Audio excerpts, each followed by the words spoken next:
knowing I never wanted to be without you. It's like they came off the tongues of Pat Flannery and Don DeVoe.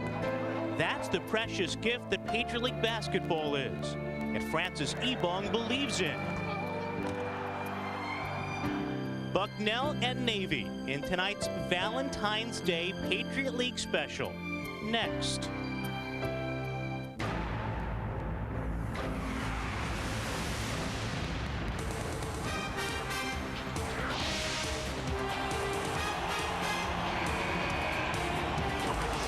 Tonight from the Soika Pavilion on the campus of Bucknell University, the DirecTV Patriot League Game of the Week featuring the Navy Midshipmen and the Bucknell Bison.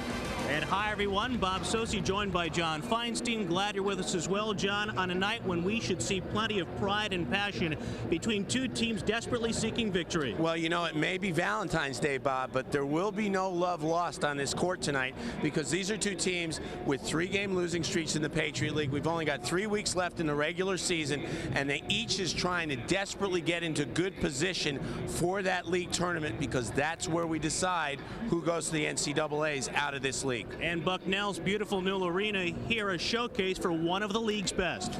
Doesn't get any better than Bawaki Laluba in the Patriot League. He's averaging a double-double, 16 points, more than 10 rebounds a game. He's one of only 16 players in the country doing that, and he is a legitimate Player of the Year candidate in the Patriot League. But he's all by his lonesome on the inside. He misses Brian Werner, his senior partner, 6'10", like Laluba, a starter since his sophomore year, separated a shoulder 7 games into the season, and the Bison just aren't the same team without Brian Werner because he takes a lot of the pressure off Laluba and makes them very difficult to guard inside. Unfortunately, he's done for the year. And as Navy tries to finish strong down the stretch, it looks to its team captain, Jason Jean-Pierre. Well, you remember 2 weeks ago, Bob, when we were at Army, Don DeVoe brought Jason Jean-Pierre off the bench, and he had his best game of the season, 8 for 14 shooting threes.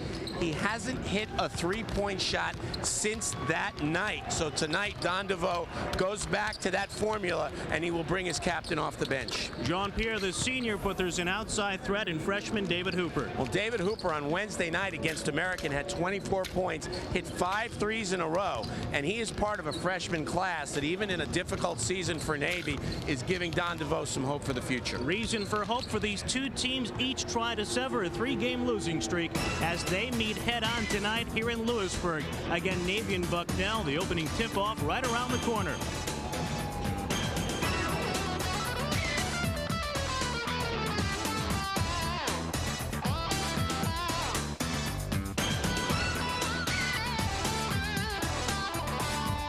Patriot League basketball on DirecTV is being brought to you in part by Accelerate, by Ahead, by G&G Outfitters, by Pepsi, by the Showplace Arena, and by U.S. Airways. Playoff hockey is gritty hockey, period. Finish your hits, play hard, and let's have some fun. If you look at playoff goals, a lot of them are scored from right in front of the net, whether it's banging in rebounds or tipping in pucks. It's a whole new respect for the whole game. When you walk out to the ice surface, the building will just shake in excitement. It's just unbelievable feeling. You know, this is why you're here. NHL Center Ice from DirecTV. See the rest of the season and catch the first and second round games from the Stanley Cup playoffs for just $109. I think it really comes down to heart and desire. The team that wants it the most is going to win. Fly U.S. Airways Express, and the Go Caribbean Network to more than 30 tropical destinations in the Caribbean, the Bahamas, Latin America, and Bermuda. When you're ready for a tropical vacation, fly U.S. Airways. U.S. Airways and U.S. Airways Express offer thousands of daily flights throughout the U.S., Canada, Latin America, the Caribbean, and Europe. When planning your next trip, choose U.S. Airways. And we welcome you back to the Soika Pavilion here in Lewisburg, Pennsylvania, side of this Patriot League matchup of Navy and Bucknell. Bob Sosi joined by John Feinstein once again. And for the Navy midshipmen, John, the 11th different starting lineup, including a new point guard. Well, it's the point guard du jour for Don DeVoe this season. Taj Matthews gets the start tonight, a sophomore who's not played that much, but Don DeVoe's going to try him. He's tried Kwame Afori, he's tried Jason Fernandez, and now it's Taj Matthews' turn. In Don DeVoe DeVoe's previous 10 seasons at the Naval Academy, 5 times the Mids have won as many as 20 games. 3 times they've gone to the NCAA tournament, though this team is trying to avoid a second straight 20-loss campaign. Yeah, it's really been a long winter for Don DeVoe. We're sitting and talking to him before the game, and he's as confused as anybody. He thought this senior class was going to be better than it's been so far. And meanwhile, with Bucknell back at home, it's a rarity of late for the Bison. Just 1 home game and a 7-date stretch for Bucknell. And it's a team that has Laluba inside, but Betancourt, one of the top freshmen in this league, if not the best. A sweet shooter, Kevin Betancourt, and he has deep range, NBA range. And there you see Pat Flannery. Bucknell class of 1980 now in his 9th season here at his alma mater. 131 victories to his name as a former Bucknell guard. Of course, now the head coach of the Bison. Our officiating crew headed up by the veteran Jack Sweeney. He's set to toss it in the air, and on the back tap, Laluba controls for the Bison. Dan Blankenship has been the mainstay at the point for Bucknell. This, by the way, is only the 4th game for the Bison at this brand new arena. Bucknell's gone 2-1 in the first 3. Lost their opener to Lehigh, but have won the last 2 in here. Laluba back to the basket now to work against Ebong. Into the corner. This is a team that's been struggling in search of offensive late, and really that's the case for both of these teams as the shot clock counts down. They need some inside-outside balance. They go inside, and the shot clock expires. No shot on the first possession for the Bison. Well, good defense by Navy, but Laluba lost track of the clock there. Of course, he's playing with his back to the basket, so he didn't really have a view of the clock, but it just ran out before he got a chance to make a move, and he got doubled inside, which he will all night. Though Navy is a senior-laden team, Hooper controls on the wing as a freshman, and now Matthews handles as the point guard, just a sophomore. He'll pull up and feed more, and the senior launches the jumper with a miss. Laluba with another rebound. Milwaukee Laluba averaging nearly a double-double. Goes inside to Skornic, a native of Slovenia, on the kick out to Blankenship. Skornic's a player they think is going to really come along the next couple of years, just a sophomore. 6'11", again a late bloomer, hopefully for the Bison in this program. The 3 from the wing is good, so Chris Neese puts Bucknell in the early advantage. That's a bonus for Bucknell because Chris Neese doesn't score a whole lot, averaging a little more than 2 points a game, and now he's got 3 90 seconds in. Making an immediate contribution in only his 3rd start. Bison open in man-to-man. This is a team that, like Navy, plays very good defense and usually rebounds extremely well. Hooper too long, flashing in the lane, and there's Skornic's presence, altering the shot and controlling the rebound to Laluba. You won't see these teams run a whole heck of a lot, though. Betancourt jumps it to Neese, bounces it back out top. Skornic well away from the basket, not a threat there. Neese, though, fighting Betancourt to run along the baseline. He struggled in the first matchup of these teams, a Navy win. Laluba gives it up, and Blankenship off the ball fake scoops it out. And again, the shot clock counting down, now under 10. 3 by Betancourt. Back rim miss, and the rebound controlled by Moore. He'll take a 3 by Betancourt on most possessions, assuming he's squared up. He is really a sweet shooter. Betancourt's nailed 48 3-pointers in his freshman campaign. Matthews drops it off for long. Navy still looking for its first bucket. Mids go inside, but Ebong is denied by Skornic. Again with those long arms coming over on the block. Blankenship pushing the pace, pulling up, and the lefty good. Dan Blankenship, another senior, played off the bench as a freshman, but he's been like Laluba, he's been a starter pretty much since the beginning of his sophomore year, and the guy has just gotten better and better each year. Betancourt fighting through the screen, and Navy going out top. More hawked by Blankenship. Might have gotten away with an offensive foul, nearly carried it into the lane, and eventually does turn it over. Interesting no call there. Betancourt again with the Bison to swing it around the arc. Now Blankenship looks to drive, cut off by Matthews, kicks it for Laluba. His 17-footer strong, and Laluba facing the basket. He's most effective in low. Laluba's 17 feet is not anywhere in the Bison playbook, I guarantee you that. Bucknell, the first 5 points of this game. Navy has been a slow starter throughout the year. Mitch just has so much trouble generating offense. They have not scored 70 points in a Patriot League game yet. Ebong to Matthews. The sophomore's release, no good, and another rebound for Skornic. They will defend well, but they struggle to score. This is a team averaging less than 57 points per conference game. Another Nice three. This one a back rim miss. Laluba with the hop step off the rebound, lost the handle. Betancourt gets it back. And Skornick wisely with a reset. Mature play there by Skornick, not forcing it inside with a new shot clock. Then he takes a bad shot. The hook not down, and Matthews comes away for Navy. Better than 4 minutes gone by, and again the midshipman without a point. Matthews in need of the outlet. Blankenship will smother him defensively. Ebong the release, back to Matthews.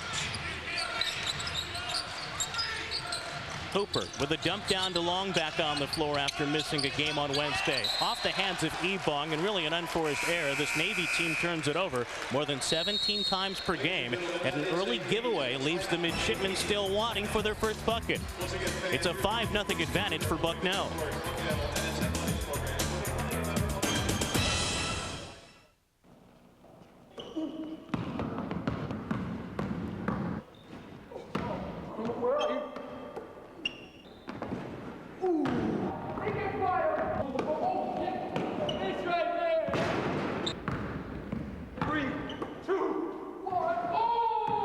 Think you're pro material? Get up to 40 games a week with NBA League Pass from DirecTV. I am Blue, a product of two, son of Barry, daughter of Cola, altogether different but not altogether the same. I am Blue, a fusion, no confusion. Barry is the star, Cola gets second billing. It's for anyone, but it's not for everyone. It's time for change. Tick tock, times have changed. Tick tock, drink to that. Yeah, drink to that. Pepsi Blue, a fusion of berries with a splash of cola. Pepsi Blue, it's a blue thing.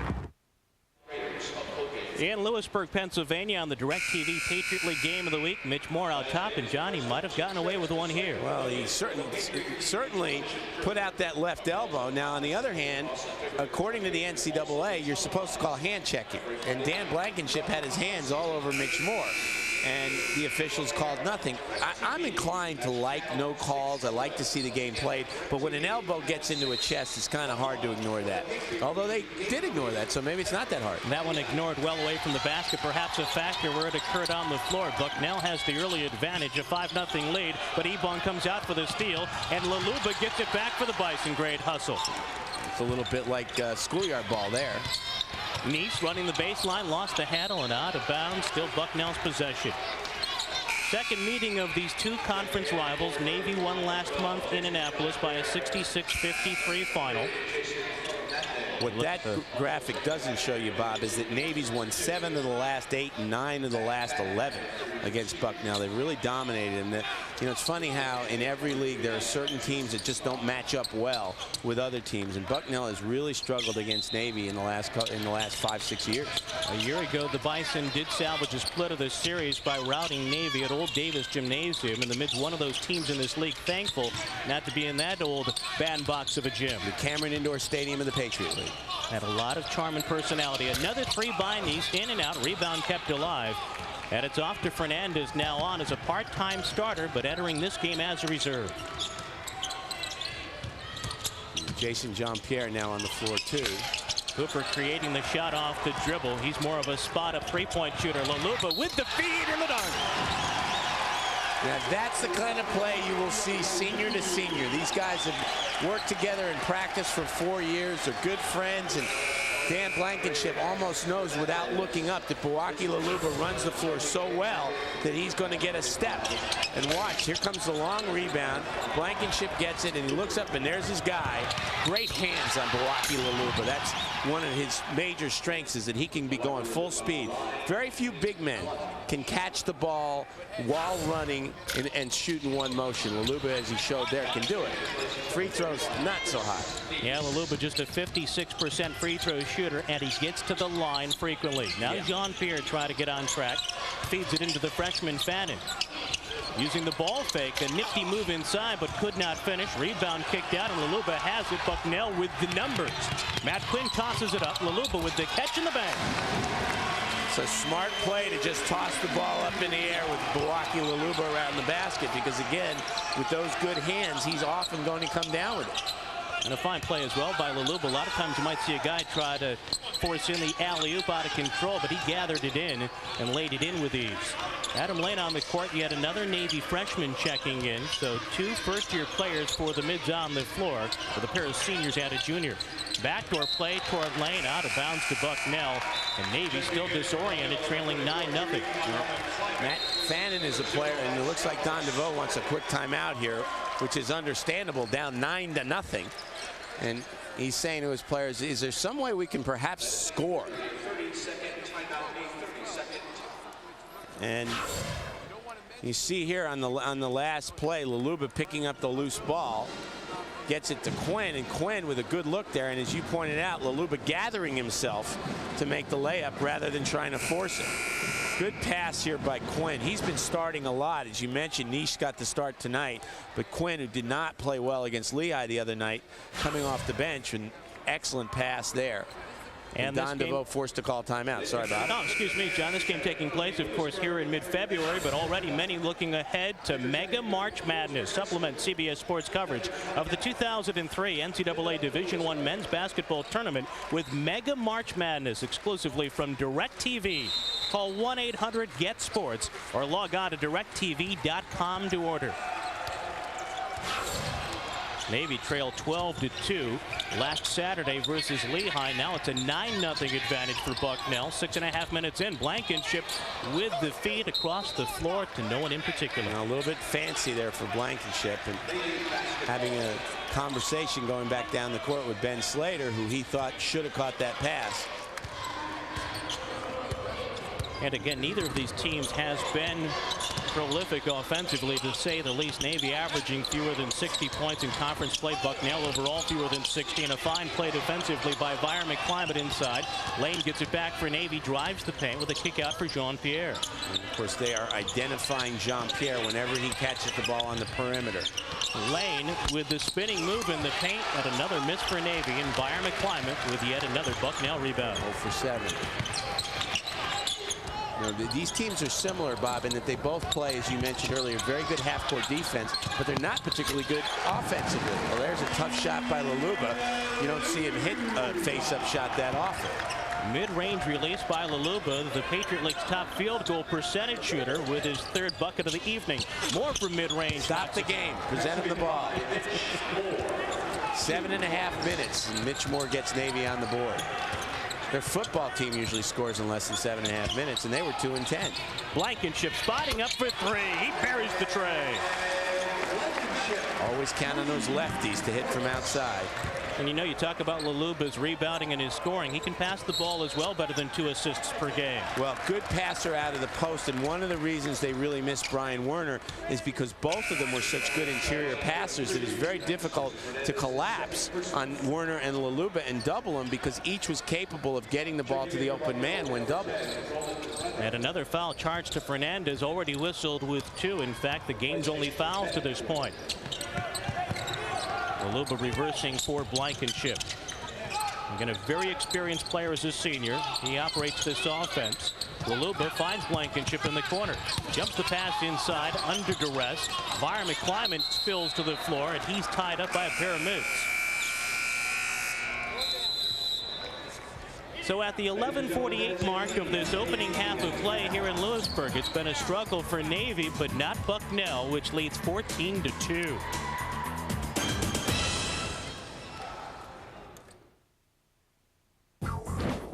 Impressive. At DirecTV, we make it easy to get the channels you want most with great premium services like HBO, Stars, Showtime, Cinemax, and Sports Pack. Get more box office hits, daring originals, sports action, and more, all at a great value. It's just $12 for your first choice, $10 for your second choice, and so on. The more you buy, the more you save, and the more choices you have. Yeah! Visit DirecTV.com or call 1-800-DirecTV and order your favorite premium channels today. The Patriot League, the #1 conference in the nation for overall student-athlete graduation rates. We are 8 prestigious institutions producing both fierce contenders on the court and competitive students in the classroom. The Patriot League represents the model Division I conference for scholar athletes. We are Army, Navy, American, Lafayette, Holy Cross, Colgate, Lehigh, and Bucknell. We are the Patriot League. Today's scholar athletes, tomorrow's leaders. And back in Lewisburg, conference rivals meeting here at Bucknell. And John, to paraphrase your colleague Alex Wolf, big game, small world. Well, absolutely, because right there you see Sean McAloon, a Bucknell assistant, Randolph-Macon class of '99, and down on the Navy bench is Nathan Davis, Randolph-Macon class of '95. And tomorrow, they're both obviously concerned about this game, but they had a lengthy chat before the game because tomorrow their alma mater, ranked 2nd in the country in Division III, hosts Hampton-Sydney, ranked 3rd in the country in Division III.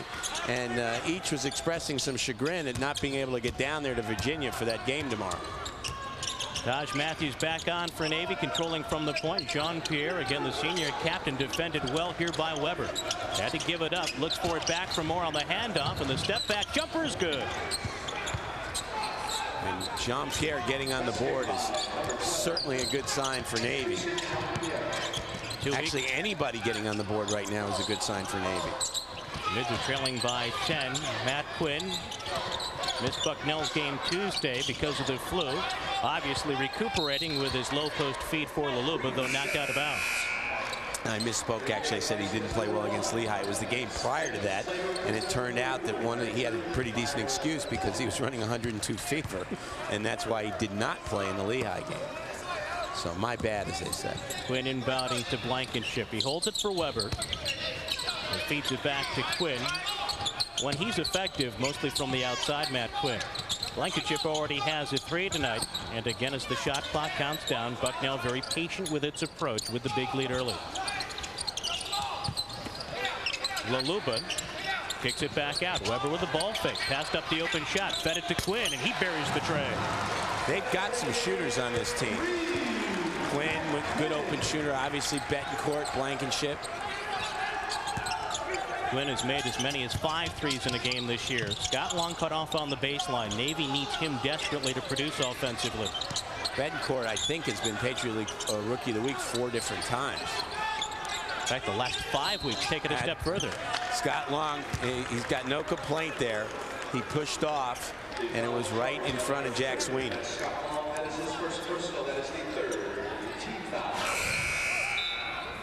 You see Roland Weber finding Quinn wide open. That's a nice shooting touch, isn't it? Absolutely. Square to the basket, what you would expect from the son of a coach. You might notice some of the Bucknell players with some pretty tight haircuts. Roland Weber and Laluba, they had a haircutting ceremony in the dorm today. One of their buddies is an amateur barber, and they all went and got their haircut this afternoon to get psyched up for the game. Boki Laluba's had a different look every year in the Patriot League. Blankenship with nowhere to go in the paint, cut off by Lane and company. Navy tries to take advantage of a turnover, down 13. This is what amounts to a fast break in this game. A halted pace one would expect from these two teams. They pride themselves on defense and rebounding first. Fannin, the freshman, again a whistle on the interior. Slater pushed him, trying to push him off the block. Fannin with a size advantage on him, and Slater pushed him, and that's the foul. Fannin's a player that, as you know, Bob, the Navy coaches are very high on. Got a younger brother who's a senior in high school in Ohio, who Navy's also recruiting, hoping he'll join his brother here at Navy or at Bucknell. Jean-Pierre drawing the foul on Blankenship, and then Jean-Pierre with an assist, helping Dan Blankenship to his feet. Well, these kids are all training to serve our country, and Dan Blankenship's an American. Dan Blankenship, the Patriot League Scholar Athlete of the Year, gets a well-deserved breather. And Dan Blankenship was on CNBC this week. One of his classes was highlighted in one of the, I think there's a show called Lunch Break. Power Lunch. Power Lunch, there you go. Jean-Pierre with the force in the air ball, and Betancourt and Bucknell again on the move with a big lead early. Steal by Jean-Pierre. Defense to offense and an easy deuce. And I can tell you, Bob, without looking at the stats, that the fast break points are now 2 Navy, 0 Bucknell. Good play by Jean-Pierre. And John, when these teams have been successful, often they've been able to translate offense from their defense, especially Navy. Long three and another tray by Nice. Don DeVoe, the last couple of years, has used a lot of pressure defense, and it's been very effective for him at times. Jean-Pierre try to answer. Rims out. Matthews to the rebound and the putback. Nice play by Matthews there, getting the rare jumper that misses, that did not go to the weak side. Benton spun out, I'm sorry. Bounces it inside. Skornick with the catch and a foul on Navy. Really nice pass in there into the post to Skornick, and no choice there except to foul him.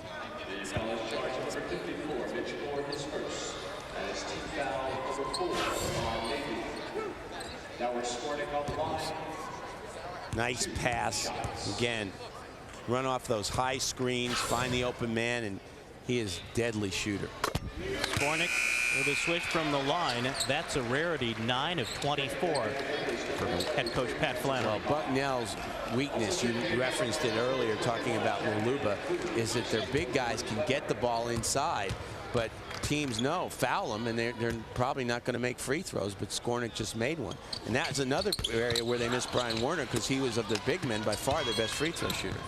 Another factor, too, when you talk about Skornick, despite his size, he doesn't look to score very much, takes only about 2 shots per game. How much of a factor is that, not getting to the line? Well, again, as you said, he's only shot 24 free throws coming into the game. This was supposed to be his year to come off the bench. Whoa. Jason Jean-Pierre with a hustle. He was looking for a timeout while hurdling the sideline, but Jeff Plunkett, with his eyes on the play, ruled that Jean-Pierre had stepped out of bounds before asking for the timeout. He called for a timeout while he was in the air, which you can do, but what Jeff said was that his foot was on the line there, and you see him pointing at the line before he leaped in the air and called timeout, and therefore he was out of bounds. Good call by Plunkett, an experienced referee in the Patriot League. Trenton, New Jersey's own. Nice once more with the feed out top, and again a whistle off the ball. And I think that's a rule that needs to be changed, by the way, Bob. You should have to have possession in the court in order to call timeout. And I don't know why they haven't changed that. Don DeVoe again looking for freshman David Hooper to add some offense. Yeah, Hooper, of course, started, and they got off to a poor shooting start, and he came out of the game fairly quickly. Got off to a great start against American on Wednesday. Hit his first 5 3-point shots. Bucknell inbounding. Betancourt with a catch in the release, but Matthews with a foul. I guess he got him with the body. It looked like a pretty good block. I mean, it was a good block, but the question is, did he get him with the body? Here you see, yeah, he got him with the body. When you see the arms turn that way, that's a foul. John, to pick up on your earlier thought, a lot of times coaches would rather trade the turnover or a ball out of bounds rather than take the timeout. There are some stages of a game, though, where that might not be the case, like here where Navy is down by such a wide margin early. Yeah, and normally the rule of thumb should be that you don't make that play in the first half, because you don't want to waste a timeout that early in the game. As you said, a turnover in the first half isn't as big a deal as in the waning moments, but when you're down 13, now 14, maybe you want to try to save a possession. But most players, as you know, Bob, just call it. I've seen guys call in the first minute of the game. Betancourt cashing in from the line, the native of Peabody, Mass. Bucknell stretching its lead to 15. And very difficult for Navy to come back from 15 down. It's very early, obviously, because it's so hard for them to score in bunches. And again, if Bucknell isn't sagging initially, the Bison are helping, and Skornick again altering, if not outright blocking, another shot. And he has it out top, and he feeds Betancourt. No, we talked to Don Friday over dinner tonight, and Pat Flannery's top assistant, and Don was saying that cutting off the penetration and rebounding were their 2 main goals against Navy. So far, they've done both. Ebong with his steal, and then Skornick gives up the foul. How often do you see that? Yeah, that make one mistake and then multiply it with the foul. One mistake, the one foul for Dower Skornick, number 0 for the Bucknell Bison. Their heart beating strong in the early going, on top by 15.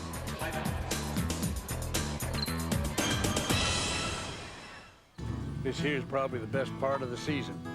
Basketball's popping up all over the place, conference rivalries heating up. There's only so many seeds to go around. Makes for a special breed of basketball.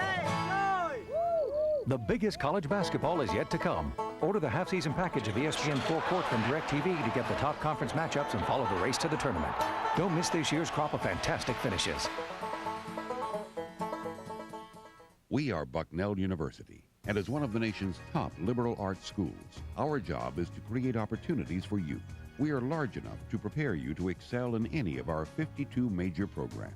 We are also small enough to know our students and their goals.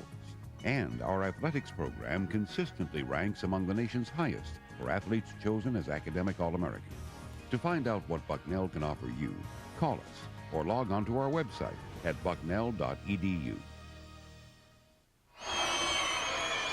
Here in Lewisburg, Pennsylvania, at the Soika Pavilion, Bucknell holding court with a 23-8 advantage over Navy under head coach Pat Flannery. He was the first player recruited to Bucknell by Charlie Woolham. And Flannery has since succeeded Woolham with great success. Charlie Woolham used to call Pat Flannery Scooter because of the way he scooted around the court when he played here. Very aggressive guard from Pottsville, PA. And as you said, in his ninth season. Very, very animated, I think, is a good way to describe Pat Flannery. Normally, his wife, Patty, and their boys, Ryan and Jesse, who are 8 and 6, would be right behind him. But Pat told me that long weekend, he sent them all skiing up in the Poconos since there's no school on Monday. Now, there's certainly plenty of snow on the ground. John will add further context to his career at halftime from the bench. Matthews with a three. And that's a big bonus for Navy, getting a three of any kind, but getting it from Matthews, who averages less than a point a game, is a big bonus for Don DeVoe. That's only his 5th three of the season. He is coming off his first career start on Wednesday versus American. Got quality minutes in that contest. A close loss as Navy fell by 3.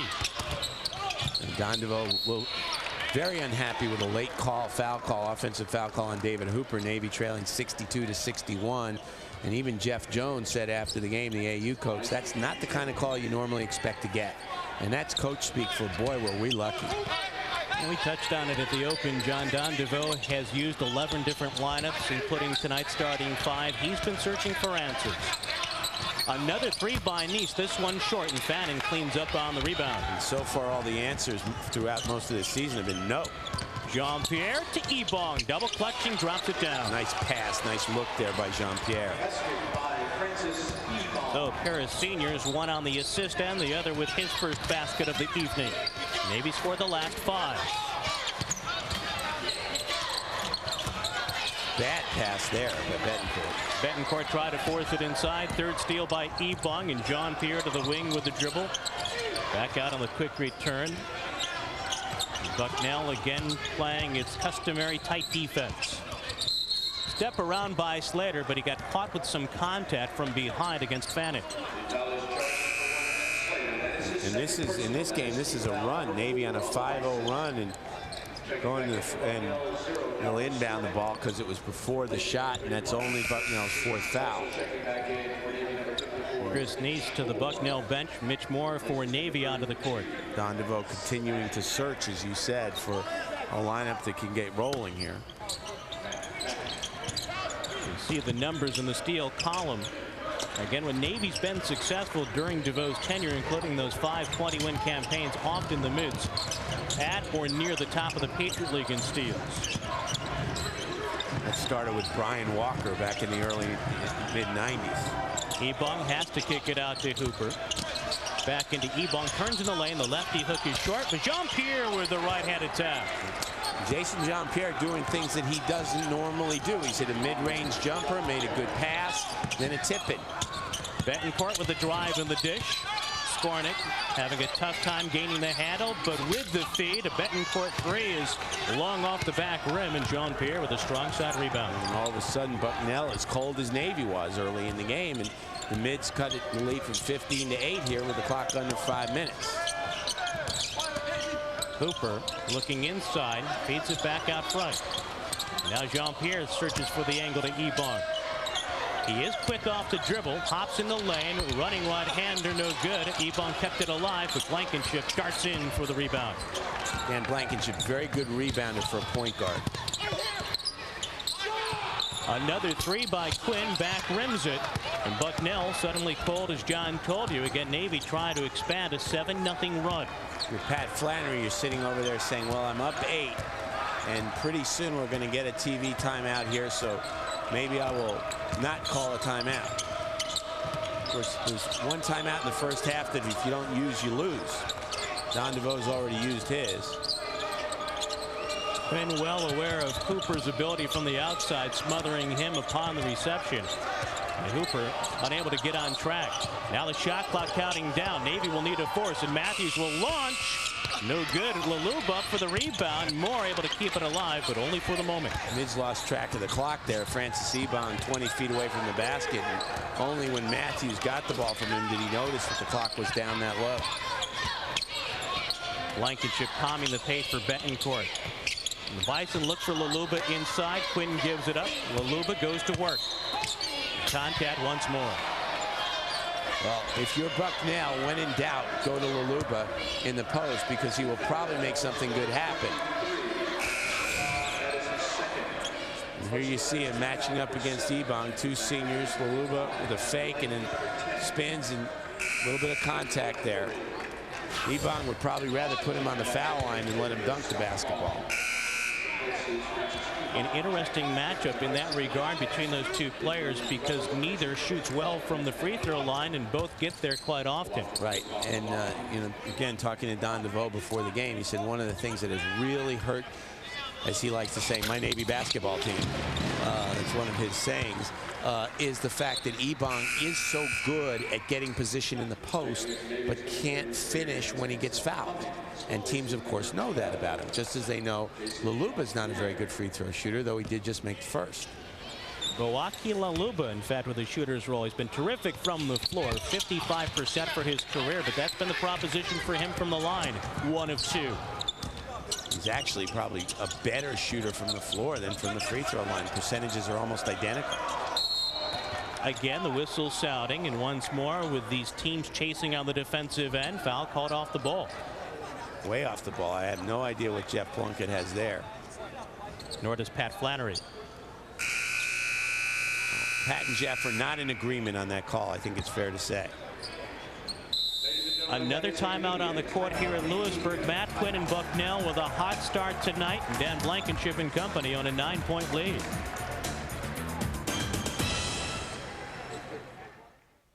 Hi, I'm John Feinstein, author of The Last Amateurs. I hope you'll join me Friday nights this winter for Patriot League basketball on DirecTV Channel 611.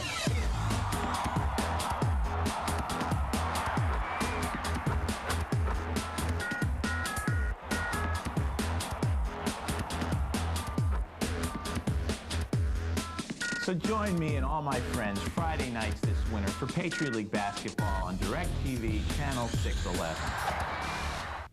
Integrity, an ideal that sets the United States Naval Academy apart. Rigorous academics, leadership training, and character development challenge our midshipmen and shape them morally, mentally, and physically. With a common pursuit of honor, courage, and commitment. Dedicated to serve as officers in the Navy and Marine Corps. These young men and women are the U.S. Naval Academy. Leadership and vision for the 21st century. And here in Lewisburg, Pennsylvania, sophomore Chris Neese has helped Bucknell take the 24-15 advantage. A couple of weeks ago, had a big night against Holy Cross. Maybe his confidence rising. Well, getting a rare start here, Bob, and he comes out of the box and nails 2 threes. Bucknell coaches were telling me that he's got great range. You know, he's one of those kids who really fills it up in practice, and they're looking for him to become more consistent in games. And obviously, he's a young player, still learning on the job as a sophomore. Very skinny. They'd like to see him put on a little more weight, 6'7", 185, but a kid with great shooting potential. So Navy will inbound. Bucknell had opened a 15-point advantage. Mini spurt by the midshipmen have brought them back within striking distance, and Adam Lane, the freshman, to inbound. Triggers out to Kwame Ofori. Again, auditioning at the point guard spot. He's been there as a part-time starter. Bucknell without a field goal for about 5 minutes. Lane looking inside. Some contact as Long hit the deck with a non-call. Lane with the ball fake, feeds it toward Long, and Laluba again with a steal, and now he's on the move. Moves in against Moore with the running lefty, no good, and Mitch Moore with the rebound. But there's the athleticism of Laluba. Yeah, but a good job by Mitch Moore to keep position and force Laluba to the left hand and not foul him. Boaki Laluba is the Patriot League leader in steals. Boy, does he have quick hands, doesn't he? Nearly another there. He's got quick hands and quick feet and an explosive first step, a great leaper as well. Although everybody's halted here with another foul inside. A lot of fouls off the ball here in the last couple of minutes. I'm not exactly sure what the officials are up to. Normally it takes something pretty violent to get a foul called off the ball because you got to prove there's an advantage game if you're going to blow your whistle. You don't have to prove it, but you're supposed to feel it. Blankenship, the starting point guard for a former Bucknell point guard himself, and Flannery now on the bench with 2 personal fouls with 2.5 minutes to play here in the first half. Inside then out, and a reset for the midshipmen. Jean-Pierre with 3 field goals tonight, all from 2-point range. Now Long works on Laluba in the lane, drops it down. Nice move. Nice move by Scott Long, and of course he didn't play against American. Had an injured hip, and said after shoot-around today that he was feeling just fine. And until that injury in practice when he collided with Jason Jean-Pierre, this had been a healthy senior season for Long, the exception during his career. Exactly. He's been in and out of the lineup with injuries throughout. Mids collapse on Laluba, so he had to kick it out. And now he'll step out for the jumper, in and out. Rebound again to Navy, and it's one and done for the Bison. See those old rims in Davis Gym, that shot would have gone down. Long on the drive, had the advantage. Environment Kleiman will pick up the contact and the call. Now interesting because they call it a 2-shot foul, and the ball was pinned. The ball was pinned against the backboard, and by Laluba here, you'll see he pins it. Now, if it's a shooting foul, unless they decided that the ball had no chance to go in, the shot it should count. But John, with the shot off the glass first before the block, that should be goaltending. That's what I'm saying. Yeah, because he pinned it. Long is an excellent free throw shooter. That miss notwithstanding. You jinxed him there. Yeah, that's the rule. If it's off the glass first or if you pin it, it is goaltending. And I'm not exactly sure why they didn't call it. Before that miss, Scott Long was shooting 83% from the line. And he goes 0 for 2. So Navy, with its first trip to the line, comes away empty-handed, and Pat Flannery will use his 30-second timeout here with just over 90 seconds to play in the opening half. The use it or lose it timeout, and since Bucknell has been without a field goal for almost 7 minutes, it's probably not a bad time to call one and see if you can get a good shot for one of your shooters coming out of the timeout. Friends, each season the Patriot League honors the top athletic and academic student athletes by naming scholar athletes. They are the best and the brightest among the best and the brightest. And this year's fall honorees include Matt Salvatore of Lehigh and the rest of that elite company in the Patriot League. Today's scholar athlete, tomorrow's leaders. Well, and the basketball scholar athlete last year in the Patriot League was Dan Blankenship. He's a business major. As we mentioned, his class was on CNBC. He sort of led a discussion of different stocks. You know, what's good to buy, what's not good to buy. And I asked him what was good to buy, and he said nothing. Sounds like my stock book. I was going to say. Who happens to be my brother. I think the rest of us can empathize there, or identify.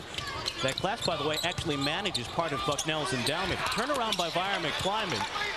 Right, and Blankenship is the class administrator. Bucknell has gone without a field goal for nearly 5.5 minutes. It's a walk or a foul, one or the other. There might be an overrun. Yeah, Sweeney had a walk outside before Plunkett had the foul on the baseline, and that's good work. That's good teamwork by the officials, because Sweeney had a better view from the outside of the travel. And here you see he gets fouled, but he had already traveled. I think that's a good call. Good job by both officials there. Good call, good communication, as John underscored, between Jack Sweeney and Jeff Plunkett. Now Quinn coming off the screen, drops it off for Slater. He's lost a lot of weight much quicker this year for Bucknell. Betancourt back to Weber, and his three. Long rebound to Jean-Pierre on the strong side.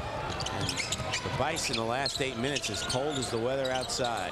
And again, 6 minutes now and counting without a field goal for Bucknell. Jean-Pierre with the 3, Long with the rebound, and there's another foul inside. Navy not exactly lighting it up during this period, but they've outscored Bucknell since the 8:30 mark, 9-1. Well, here you see Jean-Pierre off and Scott Long in good position for the rebound, gets pushed from behind and goes to the line.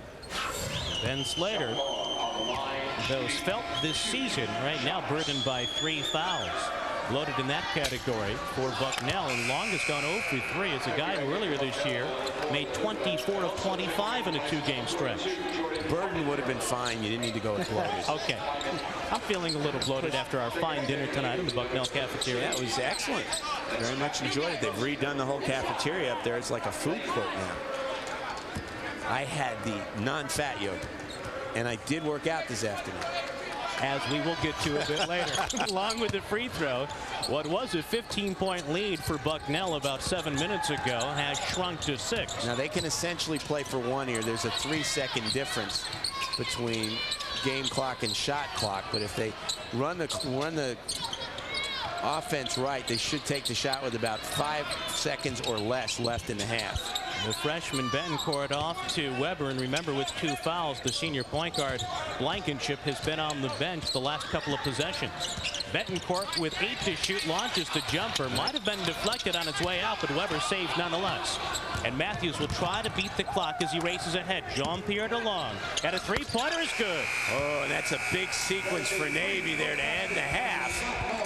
Betancourt shoots it too soon. They get it to Long, and Navy cuts a 15-point lead to 3 in the last 8.5 minutes of this half. So as Don DeVoe and the Mids head to the locker room, they have to exhale with a big sigh of relief. They were down by 15, but now the difference but 3. Thanks to the 3. Here at the Soika Pavilion, Bucknell again taking the early advantage behind point guard Dan Blankenship against a frustrated Navy, but the Mids coming back despite the best efforts of Boaki Laluba and friends.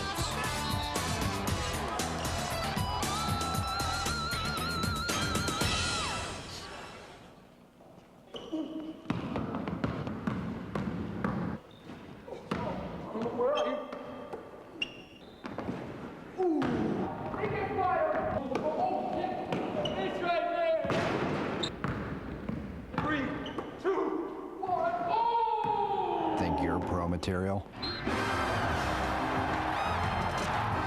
Get up to 40 games a week with NBA League Pass from DirecTV. Hi, I'm John Feinstein, author of The Last Amateurs. I hope you'll join me Friday nights this winter for Patriot League basketball on DirecTV channel 611. I know all the coaches are really looking forward to working with me again. Right, guys? Feinstein? Oh, yeah, the pianist? Yeah, he's good. Is he related to the senator? I'm new here. Love the guy. Love him. Did I say that? Known him for years. Can't say that I like him, but I know him. John who? I guess this means no Vital. John Feinstein is the finest sports author. John, I can't do this. So join me and all my friends Friday nights this winter for Patriot League basketball on DirecTV channel 611. Give me the money, gee whiz.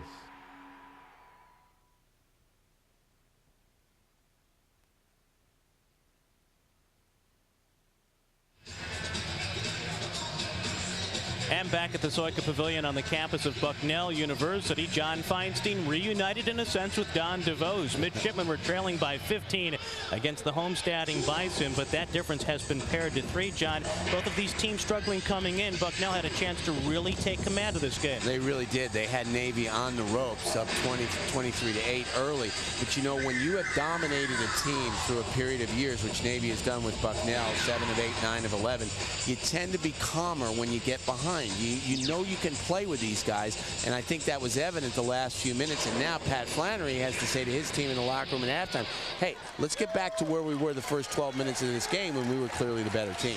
Because both of these teams have struggled so offensively, how difficult is it to recharge the battery, so to speak, at the offensive end? Well, I think what Bucknell needs to do coming out the second half is they need to go right to Laluba. They need to get him back involved inside with his back to the basket, not shooting jumpers as he was the last few minutes. So Laluba was a factor inside. He had some help from the likes of Quinn and Neese from the perimeter for the Bison. But again, Bucknell's big lead has been reduced to but a single field goal. It's a three-point game at the half here at the Soika Pavilion in Lewisburg, PA.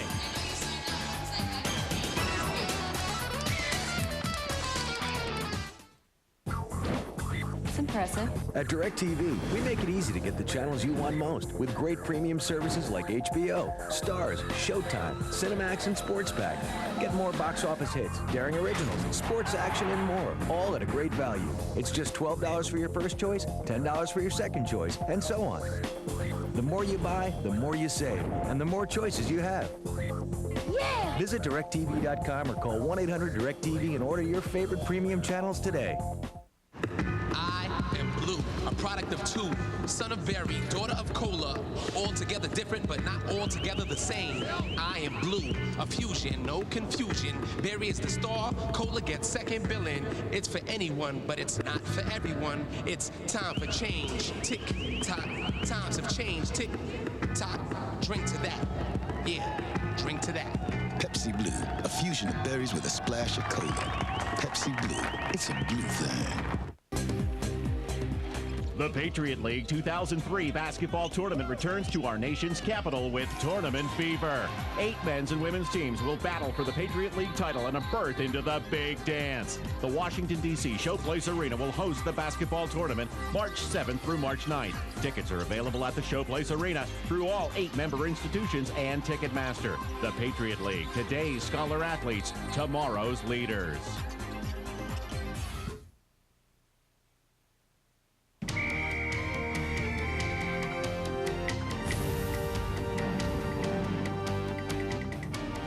Bucknell coach Pat Flannery has this beautiful new building to work in, but it's not exactly easy being him, considering the legacy of coaches who came before him here at Bucknell. He's a 1980 graduate. He played for Charlie Woolham, who's in the Bucknell Hall of Fame, won 318 games, and took the school to 2 NCAA tournaments. By the way, Flannery's nickname as a player, Scooter, because he used to scoot around the court. Watch him on the bench. He does a lot of scooting these days, too. But before Charlie Woolham got here, the coach at Bucknell was Jim Valvano.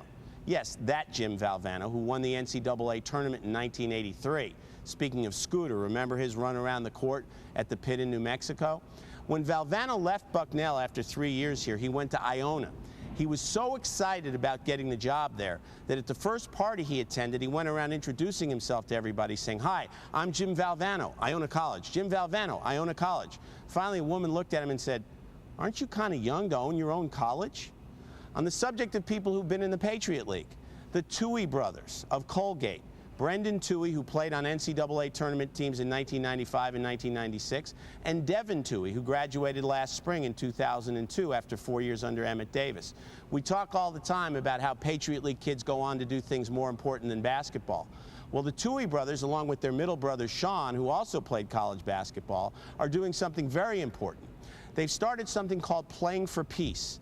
And in Northern Ireland and South Africa, they have organized games and leagues. What makes these games and leagues unusual is that in Northern Ireland, you have Protestant kids playing with Catholic kids. In South Africa, you have black kids playing with white kids. Mixing early, getting to know one another, getting to understand one another. That, to me, is doing fairly important work. And on the subject of good people who played at Patriot League schools, David Robinson, Navy, class of 1987, is in his last year in the NBA. While all the attention has been focused on Michael Jordan's farewell tour, David Robinson just goes around the league very quietly, the way he has for 14 years as a San Antonio Spur. I have a memory of Robinson. The year he graduated from Navy, he went to serve in the Navy. He was stationed at a submarine base in South Georgia. I went down to see him for a project I was working on, and we went to the best restaurant in the area, a McDonald's. We walked in, David, 7'1" in his Navy uniform, and the manager of the store looked at him and said, "I know who you are. You're that guy who's in the Navy who was the first pick in the NBA draft." David kind of nodded and said, "Yeah, that's me." And the guy said, "Listen, a couple years from now, when you're rich and famous, you come back in here. I'll give you your food for free." David said, "A couple years from now, I'm not going to need my food for free. I'm making $590 a month right now. Now I could use my food for free." I'll see you next week from the bench. This here's probably the best part of the season. Basketball's popping up all over the place. Conference rivalries heating up. There's only so many seeds to go around. Makes for a special breed of basketball. The biggest college basketball is yet to come. Order the half-season package of ESPN 4 Court from DirecTV to get the top conference matchups and follow the race to the tournament. Don't miss this year's crop of fantastic finishes. We are Bucknell University, and as one of the nation's top liberal arts schools, our job is to create opportunities for you. We are large enough to prepare you to excel in any of our 52 major programs. We are also small enough to know our students and their goals. And our athletics program consistently ranks among the nation's highest for athletes chosen as academic All-Americans. To find out what Bucknell can offer you, call us or log on to our website at bucknell.edu. The Patriot League. 8 schools united in the commitment to excellence, both in the classroom and on the field. We produce true scholar athletes in NCAA Division I programs. The Patriot League boasts the highest graduation rate of any league in the country, and our level of play is second to none. Integrity, excellence, commitment, and pride in both men's and women's sports. The Patriot League, today's scholar athletes, tomorrow's leaders. And upon return to the Soika Pavilion here in Lewisburg, Pennsylvania, Bucknell leading Navy in men's basketball by a 3-point margin at 24-21. 48 hours from now, Navy and Bucknell will be wrapping up a women's basketball encounter as the midshipmen try to contend with two-time Patriot League Player of the Year, Molly Creamer, who joins us now at the half. And Molly, last year you helped to continue a basketball revival here on the women's side for Bucknell, leading the Bison to the NCAA tournament as the Patriot League champions. What was that experience like for you and your teammates to finally turn the corner? Oh, you know, it was a dream come true. It was such a great season. It was a great way to, you know, send our seniors out with a victory, getting the chance to play Holy Cross for the championship, which is just an amazing program, and you know, losing to them and then finally winning. It was, you know, a really great way to go out, especially for the seniors. Unfortunately, this season there have been losses to graduation, plus some players have gone down with injuries, so more of the burden has fallen on you and your experienced teammates. You're the national leader in scoring. Perennially, you're at the top of the leaderboard in this conference in scoring and assists. What part of your game gives you the most gratification? I mean, the best part of the game is just seeing your other teammates succeed. You know, setting them up for passes, just winning, just playing as a team. You know, that's the best feeling when you're out there with 5 people and you know you're on the same page and you work together and you get the basket, you get the win, the whole bench goes crazy. You know, that's why you play. So. And that typifies your personality, as I understand it. Really a selfless player. Has it been a difficult adjustment for you to deal with a lot of national attention? Now you were featured in USA Today. You'll be showcased in Sports Illustrated coming up as a face in the crowd. Yeah, I don't really know what that's about. You know, it's a great honor, but basically I just am staying focused with my teammates on trying to get back to the top of the league because we've slipped a little bit, and the most important thing to us is the Patriot League and doing that, so that's where all the focus has to be. Important conference game on Sunday. Molly, congratulations on the success heretofore. Thanks all the best to you, of course, Sunday and well beyond. Thanks, I appreciate it. Molly Creamer with us. We'll come back and look back on the first half highlights of Navy and Bucknell with the Bison on top by 3. Playoff hockey is gritty hockey, period. Finish your hits, play hard, and let's have some fun. If you look at playoff goals, a lot of them are scored from right in front of the net, whether it's banging in rebounds or tipping in pucks. It's a whole new respect for the whole game. When you walk out to the ice surface, the building will just shake in excitement. It's just unbelievable feeling. You know, this is why you're here. NHL Center Ice from DirecTV. See the rest of the season and catch the first and second round games from the Stanley Cup playoffs for just $109. I think it really comes down to heart and desire. The team that wants it the most is going to win. Integrity, an ideal that sets the United States Naval Academy apart. Rigorous academics, leadership training, and character development challenge our midshipmen and shape them morally, mentally, and physically. With a common pursuit of honor, courage, and commitment. Dedicated to serve as officers in the Navy and Marine Corps.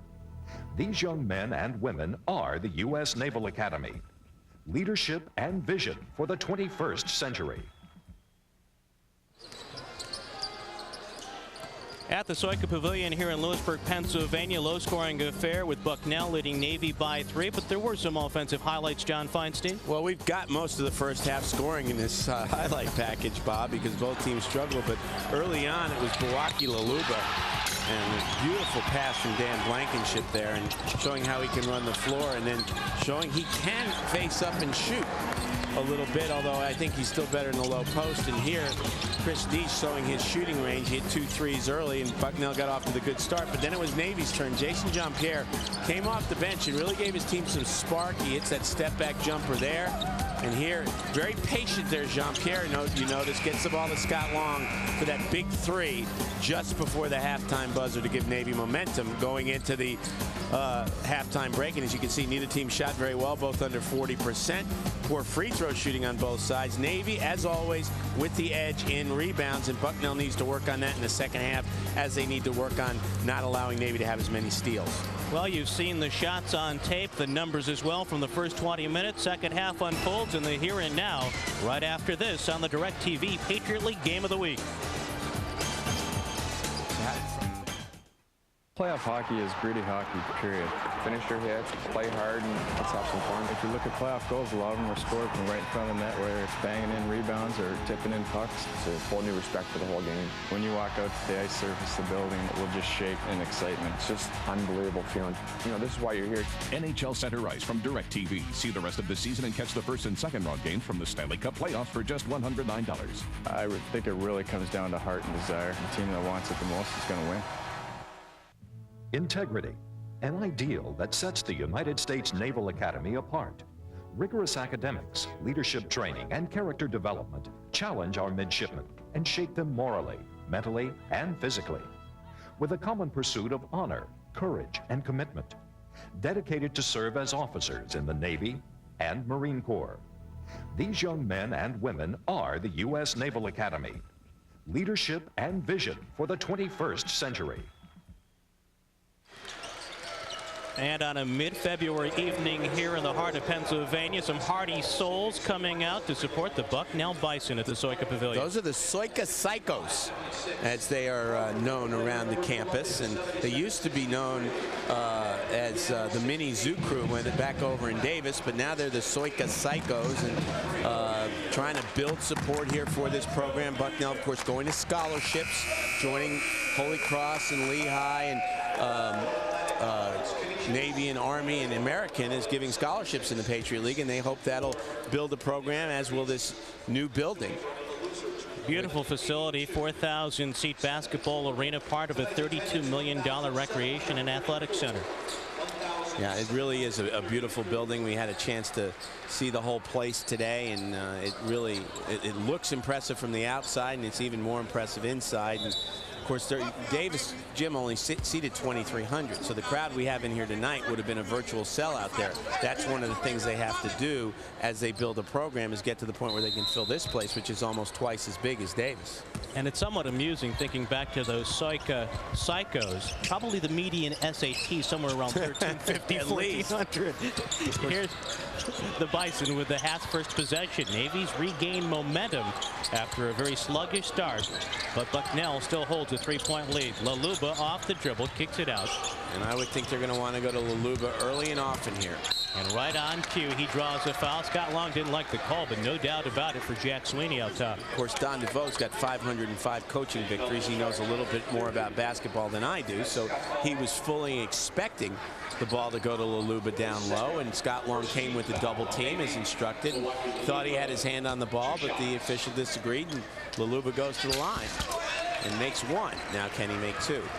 By the way, the building is named, Bob, for Gary Soika, who was the president of Bucknell from 1984 to 1990 and still teaches biology here.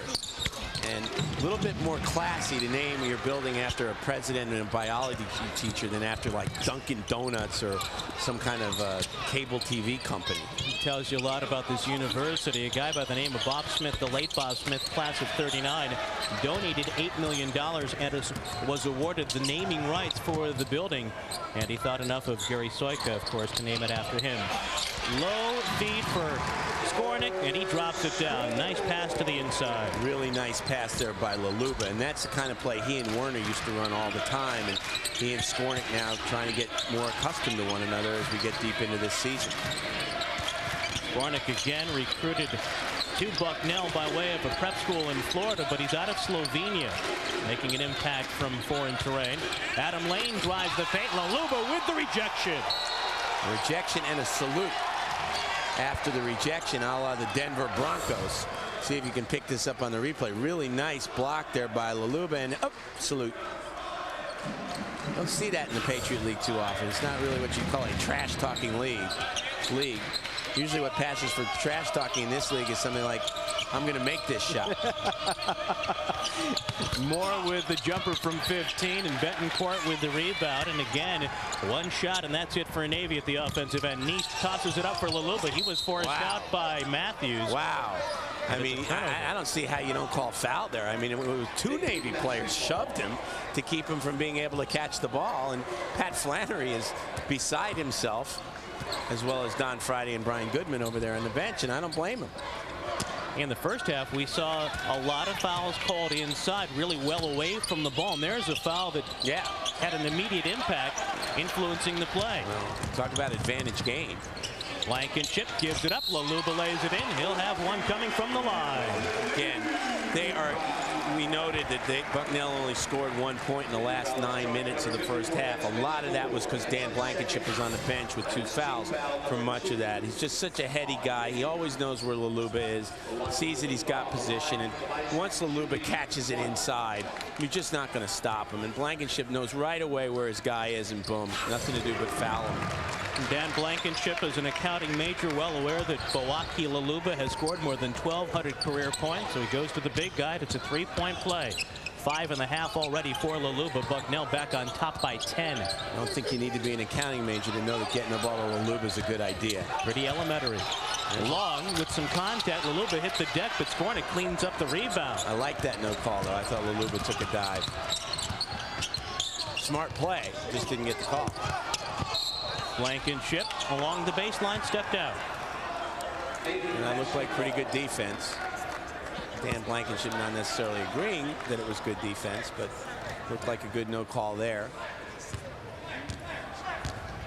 Remember, Navy had a terrible time trying to get off the schneid in the first half. Bucknell raced to the big lead early. Mids cut the deficit to 3, but they're still searching for their first points. 2.5 minutes into the second. Well, they got shut out till the first TV timeout in the first half, and they're a couple of minutes and 23 away from when the next whistle causes a timeout in the second half, and they haven't scored yet. Here you see very good defense here by Laluba. Stays behind, doesn't commit the foul, faces up. Scott Long turns it over. Well, you know the movie, excuse me, John. You go ahead. I was going to say, you know, the movie Groundhog Day took place in Punxsutawney, Pennsylvania. Now, this is the second straight weekend Navy's made a trip into Pennsylvania. Last week against Lehigh, Mids dug themselves a big hole, then scored only 14 points in the second half. Jumper by Betancourt, front rim miss, and Lane for the rebound. You don't win many games scoring 14 points and a half, unless it's sports football or hockey. Of course, there are no halves in hockey. I was going to say, you've got a story there. Half a team game. Scoring 14 points and a half. Lane for Ebon. Laluba says no. Ebon gets it back, and Blankenship comes away with a strip. Actually, I think Blankenship got his hand on the ball before Laluba. Good play by both of them. There is seniors for the Bison. Again, they hook up, this time at the offensive end. Laluba shoves it out to Neese. Cut off at the baseline. Now Boaki drives and dishes. Neese with a miss. Laluba gets it back. All right, good patience there by Laluba, not taking the quick jumper after getting the rebound. And you notice every time Laluba touches the ball, there are two midshipmen around him. 2, sometimes 3 defenders dropping down. That's been the story for him without Werner especially. And Neese steps out, his third 3. Neese is really giving their offense a boost at the start of both halves with that outside shooting. Well, John, because these teams rely so heavily on the inside scoring, does this game hang in the balance how the outside players perform? Will that make well, either victory or defeat for either? Well, I think what happens is if you hit a couple from outside, that opens it up for the inside, which is, as you said, both these teams' bread and butter. Matthews for Jean-Pierre in the lane, out to lane. And he misses with a rebound by Neese. Lead to 13, and Blankenship will draw the foul on a miss. And if he makes these free throws, he's going to go to the line. It's a 2-shot foul. Navy will have completed a rare double, getting to the first TV timeout of both halves without scoring before the first whistle. And you talked about the outside shooting.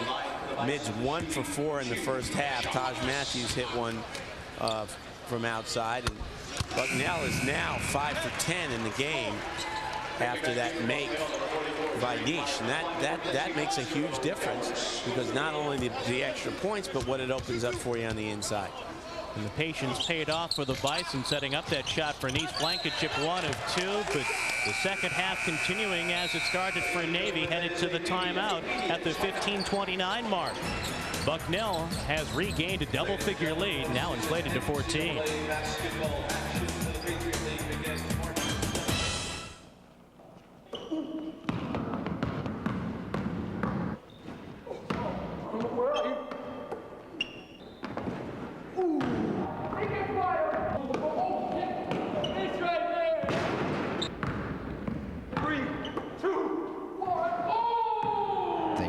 Material. Get up to 40 games a week with NBA League Pass from DirecTV. The Patriot League 2003 basketball tournament returns to our nation's capital with tournament fever.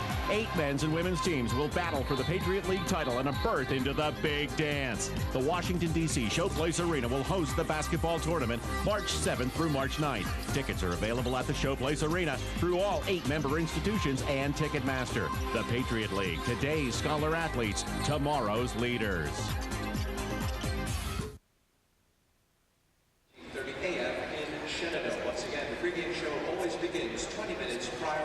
Bob Sosi along with John Feinstein at the DirecTV Patriot League Game of the Week on this Friday night.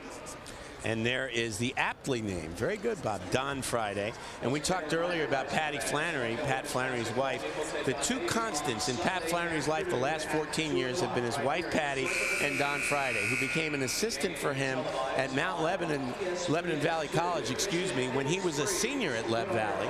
He played JV ball there, became a student assistant, then went on staff after he graduated, and then after they won the national championship together at Lebanon Valley, Flannery and Friday came over here to Bucknell 9 years ago. They are essentially attached at the hip. National champions in 1994, still searching for their first Patriot League title. They've been on a couple of occasions, twice to the championship game.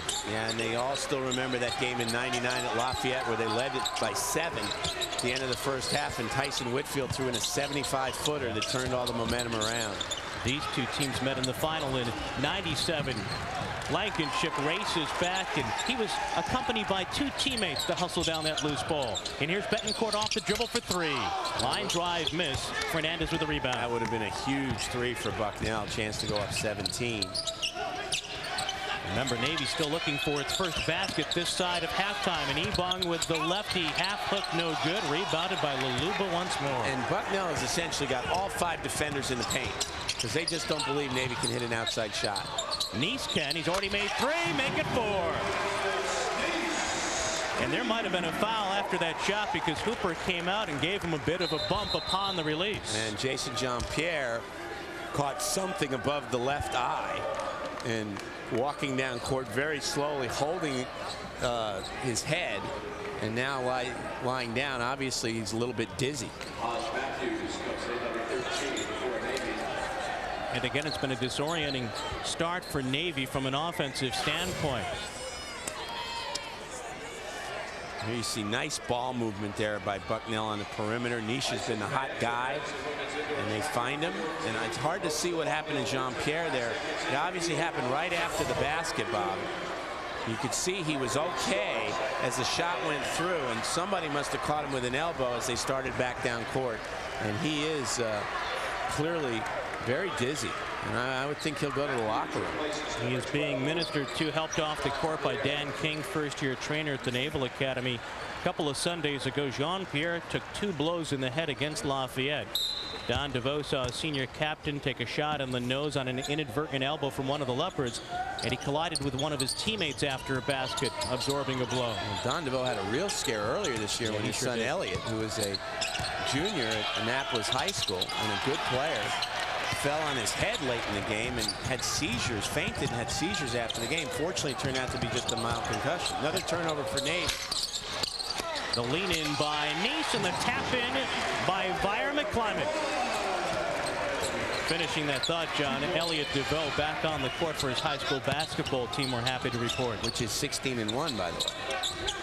40-21, the difference at 19. Navy has gone 6+ minutes of the second half without a point. Fair to say that Don DeVoe probably wishes he was at Elliott's game right now.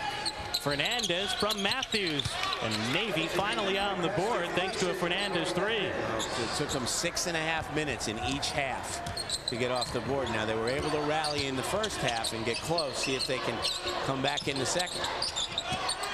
Certainly Jean-Pierre being in the locker room doesn't help. That's a foul. With the foul. Francis Ebon going for the steal in the post. And it's funny how sometimes players can get around without using their hand on the body, and other times they just can't. And he's clearly had his left hand on Luluba's hip. Don DeVoe obviously wearing the concern, the frustration of a 6-16 season, a rarity around the Naval Academy during his tenure. Source of more than 500 career victories in 30 seasons at the Division I level, including a national championship NIT title at Virginia Tech.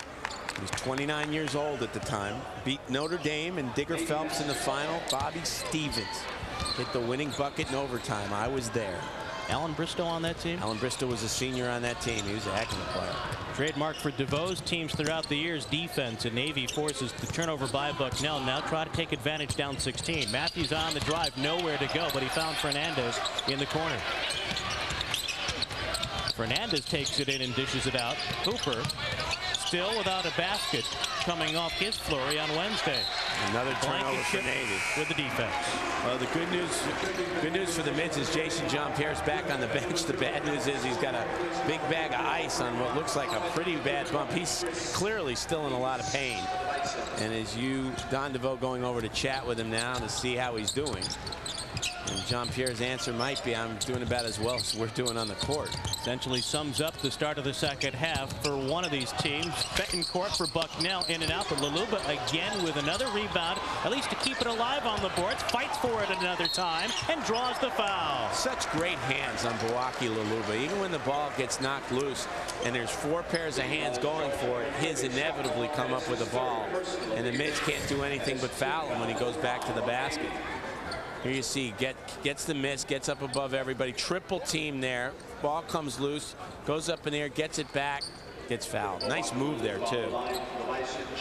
Here you see, gets under long forced to foul.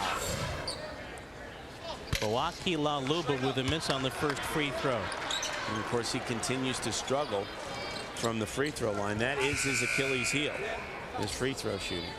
I've heard my partner John Feinstein say on occasion that the double-double statistic can sometimes be overrated, but in the case of Luluba, John, it tells so much of what he's done here at Bucknell. Well, I think it's overrated when somebody says, well, he had a double-double tonight, 12 points and 10 rebounds. But when you do it every night, that's not overrated. That's playing basketball. Hand check by Blankenship. That'll be his third. The last thing Pat Flaherty wants is for Dan Blankenship to have to come off the court. We saw how the game changed in the first half when he had to come out. Dan Blankenship. Excuse me, John. No, you go right ahead. I was going to say he's trying to make up some ground on his head coach. Flannery still sits in front of him among the all-time assist leaders at Bucknell. Sure, it wouldn't bother Pat a bit if Dan broke the record by the end of the season. And they're both in the top 8. Here's Long inside, another travel. Good call. Jeff Plunkett had that one all the way. Scott Long kind of out of position there. He's not really a low post player, so you know, Bob, but trying to make a low post move. And good defense by Laluba. Kept those hands straight up in the air and forced Long to travel. Keeps his hands high, rebounding and playing defense straight up. That is the perfect definition of straight up defense. The law of verticality, as it's known in basketball. Here's Weber with the bounce feed inside. I haven't heard that for a while. That was a big phrase back in the 90s. That along with physicality. Another from the basketball lexicon. A much-needed timeout for Navy, but Bucknell again with the lifeblood tonight from the inside in Laluba.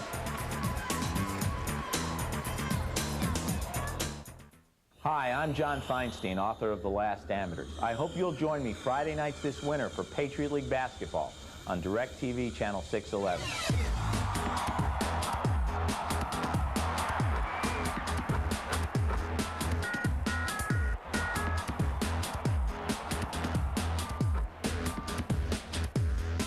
So join me and all my friends Friday nights this winter for Patriot League basketball on DirecTV Channel 611. The Patriot League, the #1 conference in the nation for overall student-athlete graduation rates. We are 8 prestigious institutions producing both fierce contenders on the court and competitive students in the classroom. The Patriot League represents the model Division I conference for scholar athletes. We are Army, Navy, American, Lafayette, Holy Cross, Colgate, Lehigh, and Bucknell. We are the Patriot League. Today's scholar athletes, tomorrow's leaders. And upon return to the Soika Pavilion at Bucknell, Bison leading Navy 40-24. In the midst of that Navy blue mass, Don DeVoe plots his strategy, a one-time Ohio State Buckeye. Well, he's still an Ohio State Buckeye. When once in a Buckeye, always a Buckeye. But if you notice, he's taken 3 different teams to the NCAA tournament. They would be Virginia Tech, Tennessee, and Navy, of course. Done a great job since he came to Navy. And did start as an assistant to Bob Knight at Army when he was in his early 20s. Spent 5 years there. Lived to tell about it. I spent 5 years with Bob Knight one winter. And they were once and forever teammates for the Ohio State Buckeyes. Played under Fred Taylor, legendary coach. Actually, Don DeVoe came to he was on the Ohio State squad. Was a freshman when Knight was a senior. That's back when freshmen couldn't play. Did he play with Jerry Lucas? No, Lucas was earlier too. Don was a starting center as a junior and senior at 6'5". Said he could have been a great player if they'd let him handle the ball on the perimeter, which is what all inside players say, of course. Blankenship lost the balance. No foul, no travel. But a timeout. Now this game unfolding here in the midst of the brand new Soika Pavilion on the campus of Bucknell University. In total, better than 72,000 square feet in this athletic and recreation center. Again, at the cost of $32 million. Bucknell raising the money for a beautiful facility. The fitness area enabling all the students to get in their work on the treadmills and the other aerobic training devices. Lots of big windows, which is really nice. Even in the swimming pool, it's very bright and open. Watch this guy. He's struggling a little bit with the weights. Didn't know he was on camera, at least I hope. Interesting that there's a Navy fan in the background there. There he is. You got it there. Bucknell locker room team meeting area where the Bison no doubt received their scouting report for tonight's game, and great natatorium side of this year's Patriot League Championships. Yep. Water polo team working out this afternoon and getting ready to go on the road. But they weren't the only ones, and just when you thought it was safe to go back in the water. That's a frightening sight. Nice pull. The water's slow though. Can't be me. It's not because I'm old. It's got to be the water. Back to you, Bob. Oh my. Well, that was better served on radio than television. Yeah, well, I have a radio face and I also have a radio body. But at least I worked out this afternoon. Yes, you did. Didn't look very pretty in there, but I did get a nice workout. It is a beautiful pool. And as a swimmer, you really like a pool with a lot of light during the wintertime. A lot of pools are very dank. This one is not. And in fairness to my partner on this night, I should note, for those of you not in the know, John is a member of the Ancient Mariners master swimming team. John, have you guys won any national titles lately? We did last summer. Our mixed relay won the national championship 200 medley relay. Jeff Rodden, A.J. Block, myself. And I'll save the fourth name for after the missed shot. Weber with the miss, Fannin with the rebound. Before there was Ian Thorpe. John Feinstein was the real torpedo. Here's Matthews in the lane. Again cut off by the sagging Bison. And eventually a near turnover. Navy gets it back. I've been torpedoed in the pool more than once. Dan Blankenship and company saw a big lead in the first half. Whittled to 3 by the break. 3 points, that's all Navy scored since halftime. We're now at the 11-10 mark here in the second. Fernandez tried to jumpstart this offense from the point to Hooper. Off to Matthews, and a 3, his second. He's got both the Navy's threes in this game. Nobody else, Scott Long hit one. Long hit one just before halftime, gave Navy a lift as well as cut into that deficit, reducing the lead to 3. Matthews, by the way, with a very good basketball pedigree, as Quinn releases, and he likewise with great basketball bloodlines. His dad, a high school coach, and Quinn can shoot it from the outside. By the way, I almost forgot to mention Lisa Van Pelt-Diller, who was the 4th member of that relay. Swam the backstroke leg. Very fast. I'm guessing Lisa was the not-so-ancient Mariner. We're all about the same age on that relay, actually. But the females looked a lot better than the males. Skornick hedging off the screen. Good play by the Bucknell Bison, again helping one another defensively. Well, that ball eventually careened off him back to Navy. Still Navy unable to get any flow off. Well, and you mentioned earlier in the game, and it's an important point, just how good both these teams are in a half-court defense. And the only way to open up a half-court defense is to hit some shots from the outside. Bucknell's been sagging the entire game and actually showing some zone look now. They zone off the inbounds pass and basically daring Navy to hit some threes. And until the Matthews hit the one a minute ago, they hadn't come close in this half. Matthews, with a shot clock counting down, had to force the running right-hander from deep range, and it's out of bounds back to Bucknell. Nice move there by Pat Flannery, going in the zone with the clock down and forcing them into a difficult shot. That's good coaching. Zone as well, where that ball was inbounded for Navy. Right. Been a quiet night for Betancourt, but Bucknell has looked to other sources for scoring, including Skornick with an early field goal in the half. Blankenship on the wing, fires back in for Skornick. Fannin with the deflection out to the Bison. Well, Nish has been the difference maker in the game with the 4 threes. Not somebody you expect to score a whole lot. A good, as we said, a good shooter, a developing player, but for him to come up with 4 threes, especially those 2 early in the first half and then one right off the bat in the second half, has been very big psychologically and on the scoreboard for the Bison. In the camera's eye, you saw Jeff Charles, number 24 for Navy. He didn't play on Wednesday. Now he's on the court here midway through the second half as Don DeVoe continues that revolving door in motion, again searching for answers. Well, Jeff Charles is a guy who's been a starter at times this season. As you said, played 0 minutes on Wednesday night. Charles knocked it out. Fernandez lobbying for the call in Navy's favor, but it's out to the Bison with 3 on the shot clock. Can't blame him for lobbying. Got to try everything you can when you're down 16 and 9.5 minutes left in the game. Quinn feeds it to Blankenship off the pass, a one-timer and an offensive rebound. Well, and again, only 3 seconds left on the clock, so Blankenship did a good job getting that ball off the rim to allow the offensive rebound to count. And a fine play by Quinn. He inbounded and ran immediately under the goal for the offensive putback. 45-27, Bison in command. Quintrell McCrary now flashing down the lane, try to post low. He's another guy recently off the bench for the midshipmen on this possession. Inside to Moore, who's fouled on the shot. Nice pass there inside to Moore. One of the best inside looks that the Mids have had all night, and Moore unable to get the shot down even though he's open inside. You see Charles finding the open man, and Moore kind of, instead of going up strong, kind of flinched a little bit as Skornick came over and fouled him. Mitch Moore out of the Dayton, Ohio area. Well, you know that the Naval Academy prepares officers for the Navy, obviously. Moore is one of the basketball players who will graduate into the Marine Corps. He'll head to Quantico, Virginia for his training after the spring graduation. About 15% of the graduating class each year goes into the Marines out of the Naval Academy. It's been a rarity, though, for the basketball alumni of the midshipmen to take that route. A lot more football players tend to go the Marine route than basketball players. You're right. Quinn gives it up for Betancourt. Again, he pounds it on the post, and Skornick turns it over.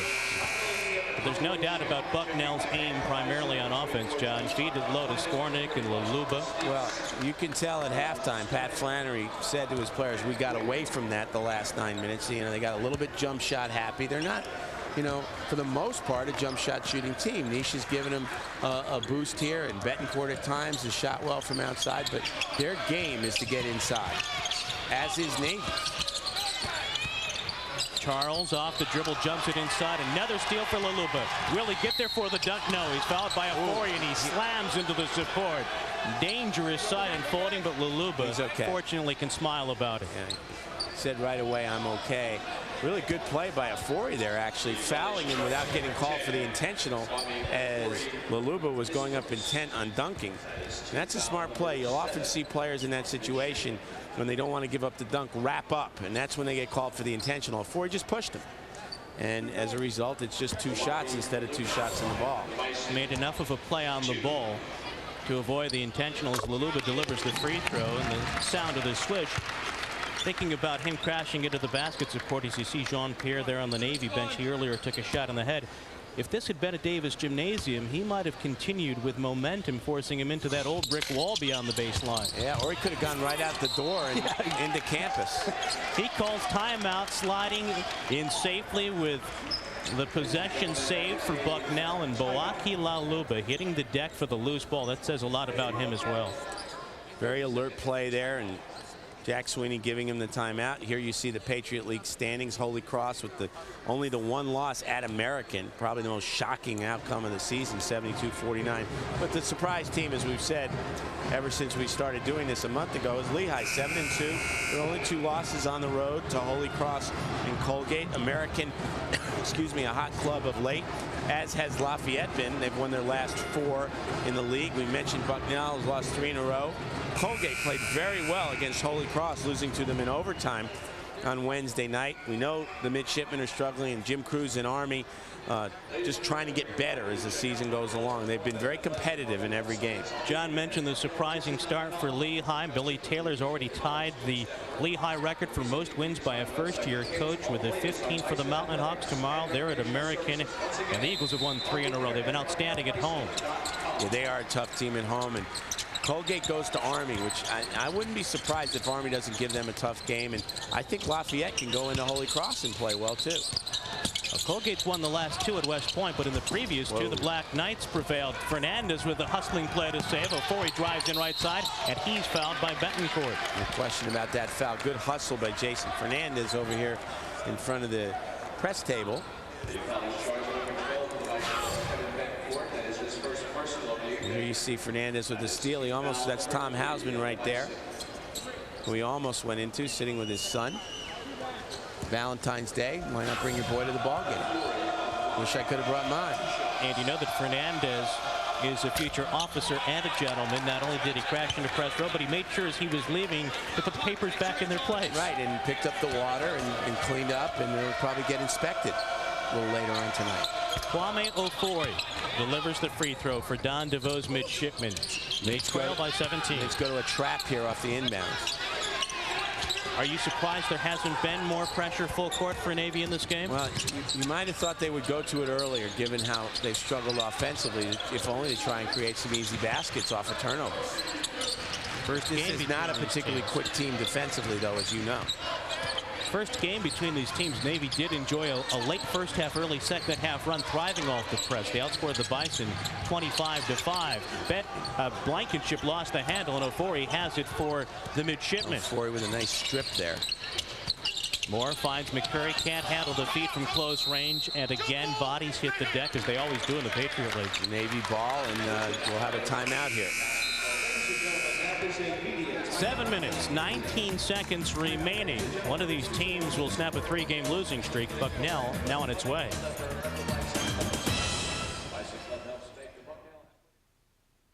This here's probably the best part of the season. Basketball's popping up all over the place. Conference rivalries heating up. There's only so many seeds to go around.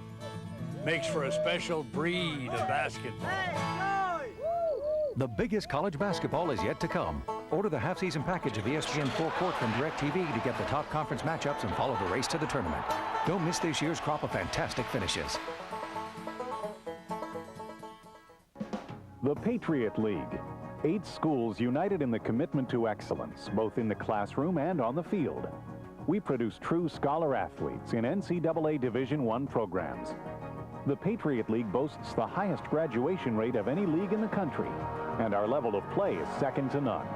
Integrity, excellence, commitment, and pride in both men's and women's sports. The Patriot League, today's scholar athletes, tomorrow's leaders.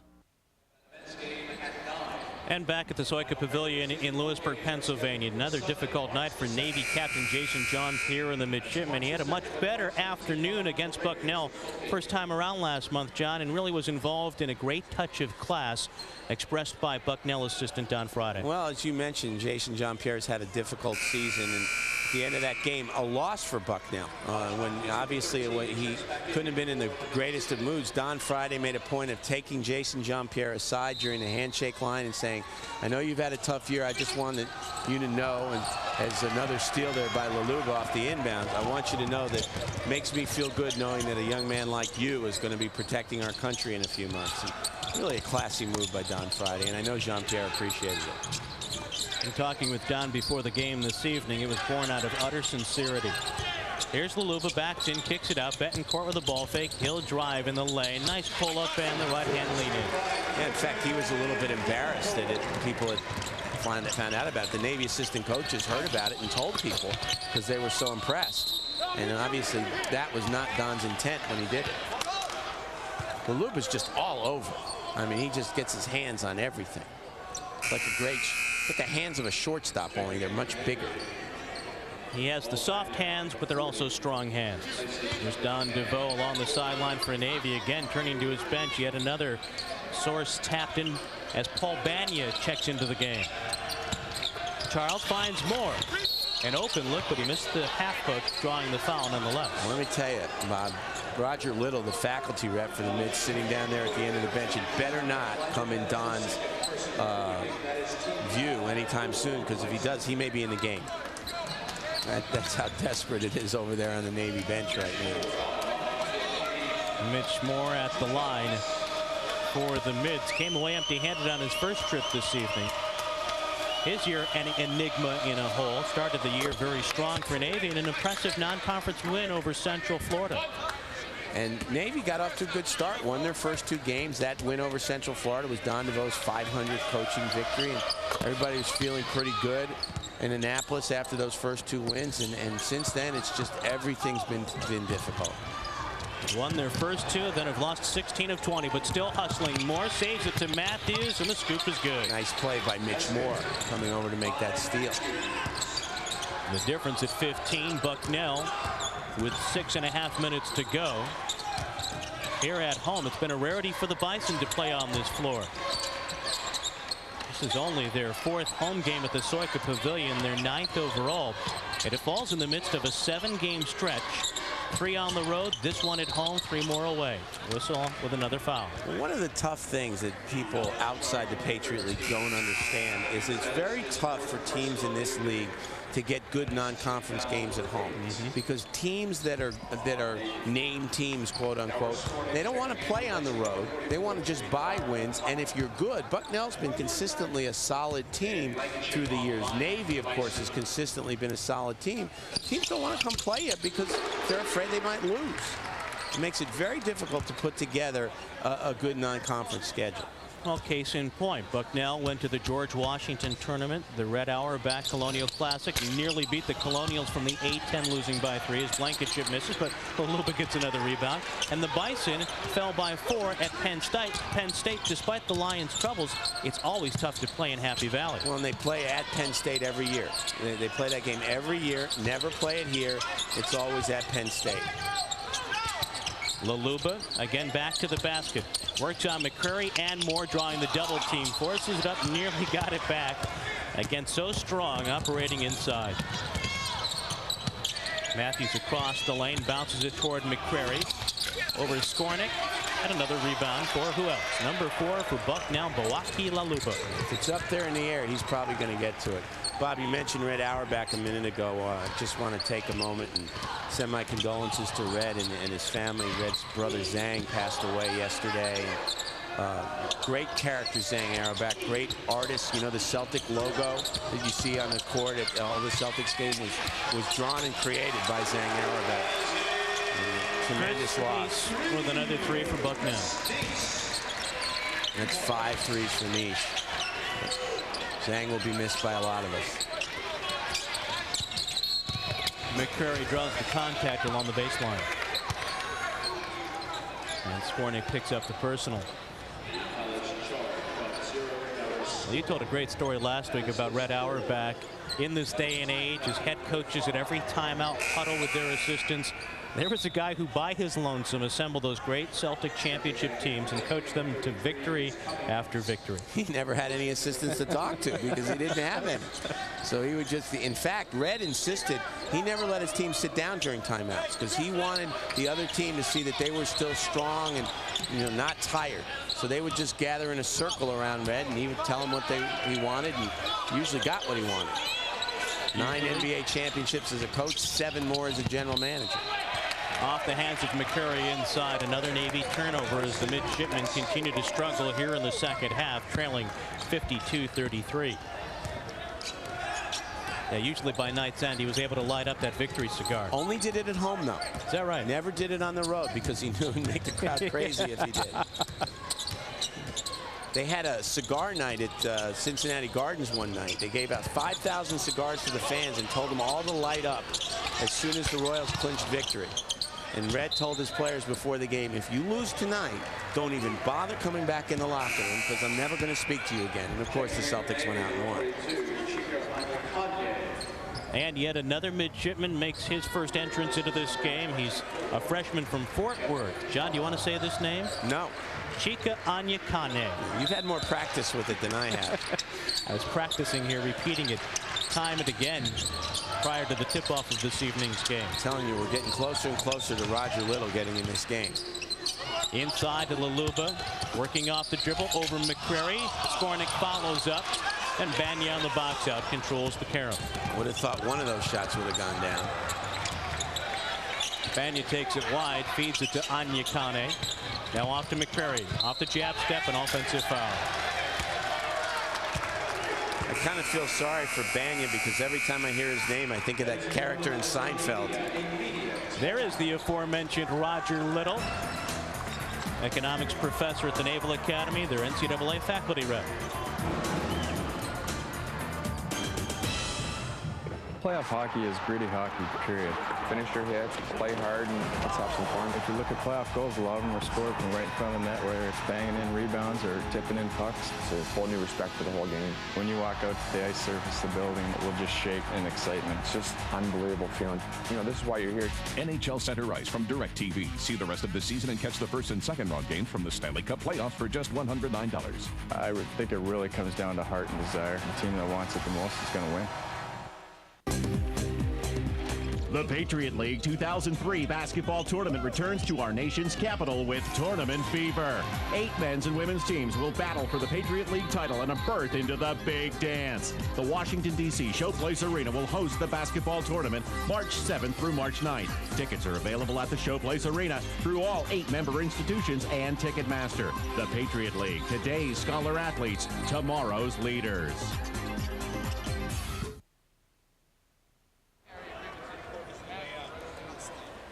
And back at the Soika Pavilion, the Bucknell Bison with a commanding lead over Navy under the 4-minute mark as the Bison welcomed home one of their own tonight. Jake Ramage coming out from New York, and wish we could get a shot of his girlfriend who's sitting right behind him just crossing her leg, because I said to Jake, you're doing a lot better than you deserve when he introduced me this afternoon, and you can see that I'm right.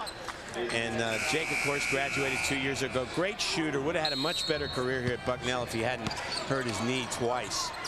But he's working in New York City now. Really nice young man. I'm just kidding about his girlfriend. Oh, not the part about her being good looking. On Valentine's Day, exactly. Jake Ramage and his Valentine spending their time here at Soika Pavilion. Just trying to keep with the theme that we opened with. Blankenship. Love is in the air. Nice has had a sweetheart of a night. Okay, enough. All right, Blankenship feeds Nice inside. Back out to Laluba. He dumps it off for Betancourt. Shot clock's down to 3. Bucknell better get a shot, but Navy comes away with a turnover, and Cummings ahead of the pack, jams it home. Nice play there, nice steal. And Pat Flannery not exactly in a Valentine mood on that play. Whistle sounding with Pat Flannery along the sideline. Again, his team is on top by 17 with 3:04 to go, but he'll coach until that final second ticks off. Well, they all those do. 3 minutes and 4 seconds. They all do, because, you know, even if it doesn't affect this game, it might affect the next game. And Pat's not very happy right now.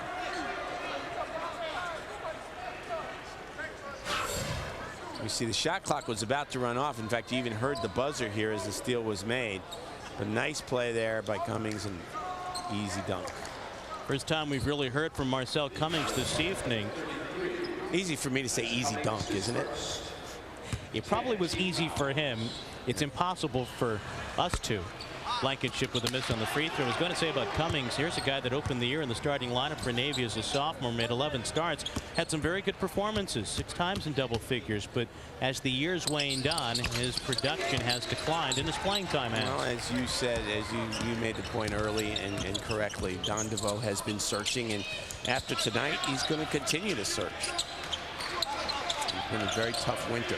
Navy has finished first or second in the league 7 of the last 9 years. That won't be the case this season. McCurry corrals the loose ball.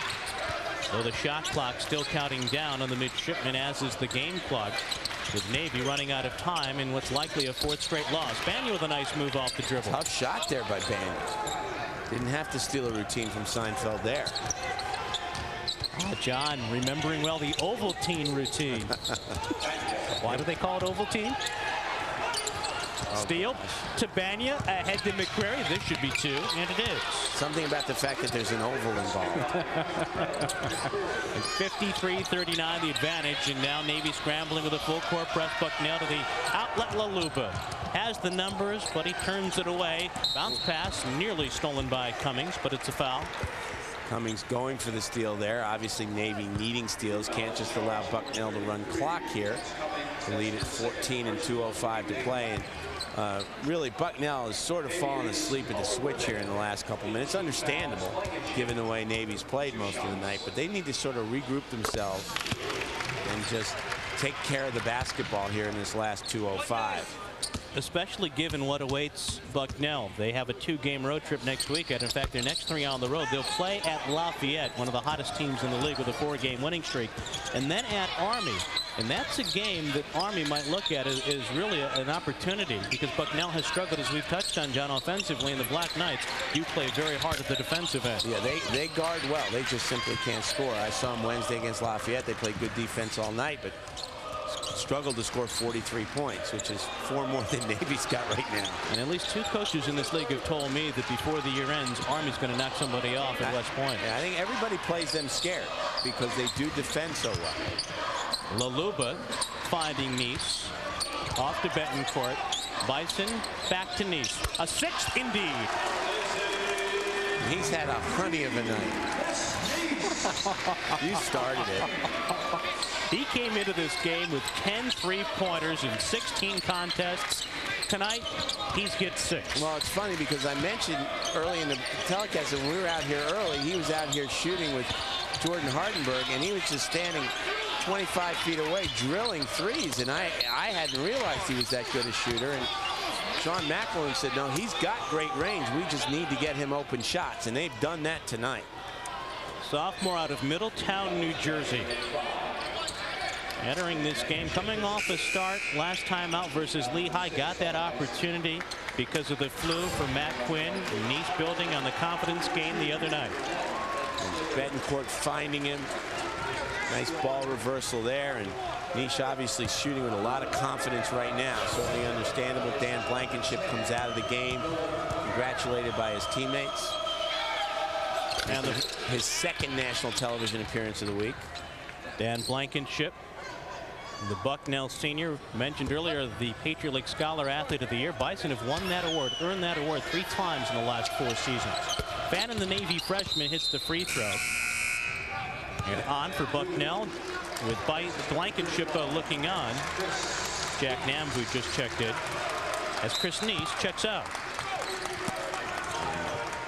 Obviously, we see multiple congratulations there, and deservedly so. Jordan Hardenberg leads the break, and he gets it back. Jordan Hardenberg, a senior who's worked hard all 4 years here at Bucknell in spite of limited playing time. His fiancée is on the women's basketball team, Desiree Allman. Betancourt from the baseline. And Banyu with the rebound. Fannin with McCreary to his left, gives it up on the bounce, and McCreary can't hit it once, then twice, and Hardenberg with the rebound eventually. And that was Navy's season right there in microcosm. Good pass, good play, and they can't get the ball above the rim. And Jack Nambu just on the court, now in the scorebook. Entry pass stolen by Weber. McCreary tries to gain it back, but Hardenberg and company might look for the final shot, if not while away the final seconds. I think they'll let it run out here. And that's exactly what Nambu and company will do. Bucknell back at home after 3 straight losses on the road, more than holding court. They gave up a big lead early, but reasserted themselves in the second half on the way to an 18-point rout of the Navy midshipmen. Dan Blankenship, the senior, coming in, taking over at the point. He was in early foul trouble for the Bison, but back on in the second half, helped Bucknell pull away. And it was primarily the defense, John, for Pat Flannery that really set the tone in this game. Well, their program has always been that defense leads to offense, and that was certainly the case tonight. The Navy couldn't get going from the outside. Bucknell was fully aware of that. They sagged well throughout the game, and then, you know, obviously Niche hitting those outside shots, a big key for Bucknell, because that was the extra added attraction that they had going for them tonight. Teams always talking about balance. It was Luluba headed off the court inside, and the aforementioned Nice outside. We'll be back with some comments in the aftermath of a 59-41 win for the Bison. Playoff hockey is gritty hockey, period. Finish your hits, play hard, and let's have some fun. If you look at playoff goals, a lot of them are scored from right in front of the net, whether it's banging in rebounds or tipping in pucks. It's a whole new respect for the whole game. When you walk out to the ice surface, the building will just shake in excitement. It's just unbelievable feeling. You know, this is why you're here. NHL Center Ice from DirecTV. See the rest of the season and catch the first and second round games from the Stanley Cup playoffs for just $109. I think it really comes down to heart and desire. The team that wants it the most is going to win. The Patriot League 2003 basketball tournament returns to our nation's capital with tournament fever. 8 men's and women's teams will battle for the Patriot League title and a berth into the big dance. The Washington, D.C. Showplace Arena will host the basketball tournament March 7th through March 9th. Tickets are available at the Showplace Arena through all 8 member institutions and Ticketmaster. The Patriot League, today's scholar athletes, tomorrow's leaders.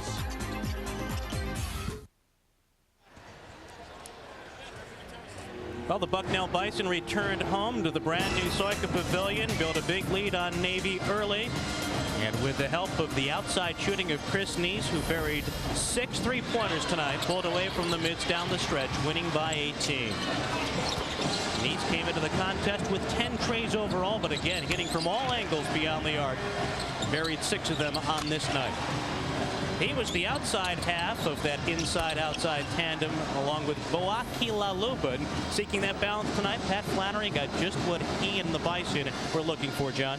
Pat, we were talking during the broadcast. I was watching Chris Nish warming up tonight early, and he was shooting from NBA range. And Sean McAloon said he's a guy you all think can be a great shooter here, and he certainly showed it tonight. Yeah, he really has great range. He's a little thin, you know, but he's so rangy and tall that if you can hide him defensively, we're a little worried about Long playing him in the 3 spot, and that's what always has been our tough matchup. But he shoots the ball very well. He shoots it with confidence. I think you saw him miss a couple shots, and then he comes back and he keeps looking. And the kids really have confidence in him. And yeah, but he does shoot the ball like that. You were very much looking forward to this season because of your senior class. How difficult has it been adjusting to not having Brian Werner in there since his injury in December? Boy, you know, you don't want to make it, you know, you don't want to say for any loss you have and try to find some. The only thing, John and Bob, the thing that hurts us is Brian Werner brought all those things. Like, he could shoot from the perimeter, right. He could post you up, he could play you physically in the post. And now we have those pieces with the rest of our team. Now, Dower played well tonight, the big kid. He gives us a presence in there. But the problem is when I don't play one of the big kids, and I made the mistake down at Navy in the second half, then Milwaukee has to bang with their big people inside, right. And then he's worn out on the other end of the floor. So it really hurt us from that respect. But these young kids are playing well, and they're getting a taste of it, and they're doing a good job. Pat, you have to be pleased from the defensive standpoint, especially the way your team started each half. Skornik, Laluba denying Navy inside. Mids went to the first time out of the first half, first time out of the second without a basket. Yeah, and I think it's a pride thing that we have been playing well defensively. I think the times we don't play well defensively is when we're not making shots or we're rushing shots. Sometimes we get the flow away from us. And if we can't get set or we can't get back, we're not as good as if we can get our defense set. But we're pretty sound there. Now, I've been in your locker room at halftime. My guess is that you said 2 things. One, just keep doing what we're doing defensively. But, fellas, let's not get jump shot happy. Let's get the ball into Milwaukee to start the second half. You know, and being that you've been in our locker room, John, that's exactly how I said it. And very calmly. Well, you know, you give me a bad rep. So I'm really working hard on that part of it. And if you talk to my kids, we did talk about it. Because we were up 3, and they had we had a big lead. But, you know, who's going to put anyone away in the league? I mean, I know it's happened and all, but, you know, they're going to be back. It's not the kind of thing where anybody's going to run away and hide from anybody. The kids just aren't like that. They aren't not going up and down 94 feet. So, yeah, I thought we needed to keep doing that, and I also thought we had some good rest. Danny got his second foul. I had to sit him, so he didn't play the rest of the half, and Milwaukee was on the bench just because I thought he was a little tired. So. Pat, congratulations. Outstanding effort tonight. And, of course, the result, another Patriot League win back at home. Thanks, Bob. I really appreciate it. Pat Flannery, our guest again. Bucknell Bison winning their 11th overall and their 5th in conference play, moving back to the 500 record in league action, now at 5-5. Again, an 18-point victory for Pat Flannery's Bison, the head coach of his alma mater. It was inside and outside. Matt Quinn drilling that 3. And again, Bucknell with the defensive effort. A rarity as Francis Ebong scored on a possession for Navy. Scott Long hit a 3 late in the first half to draw the Mids to within 3.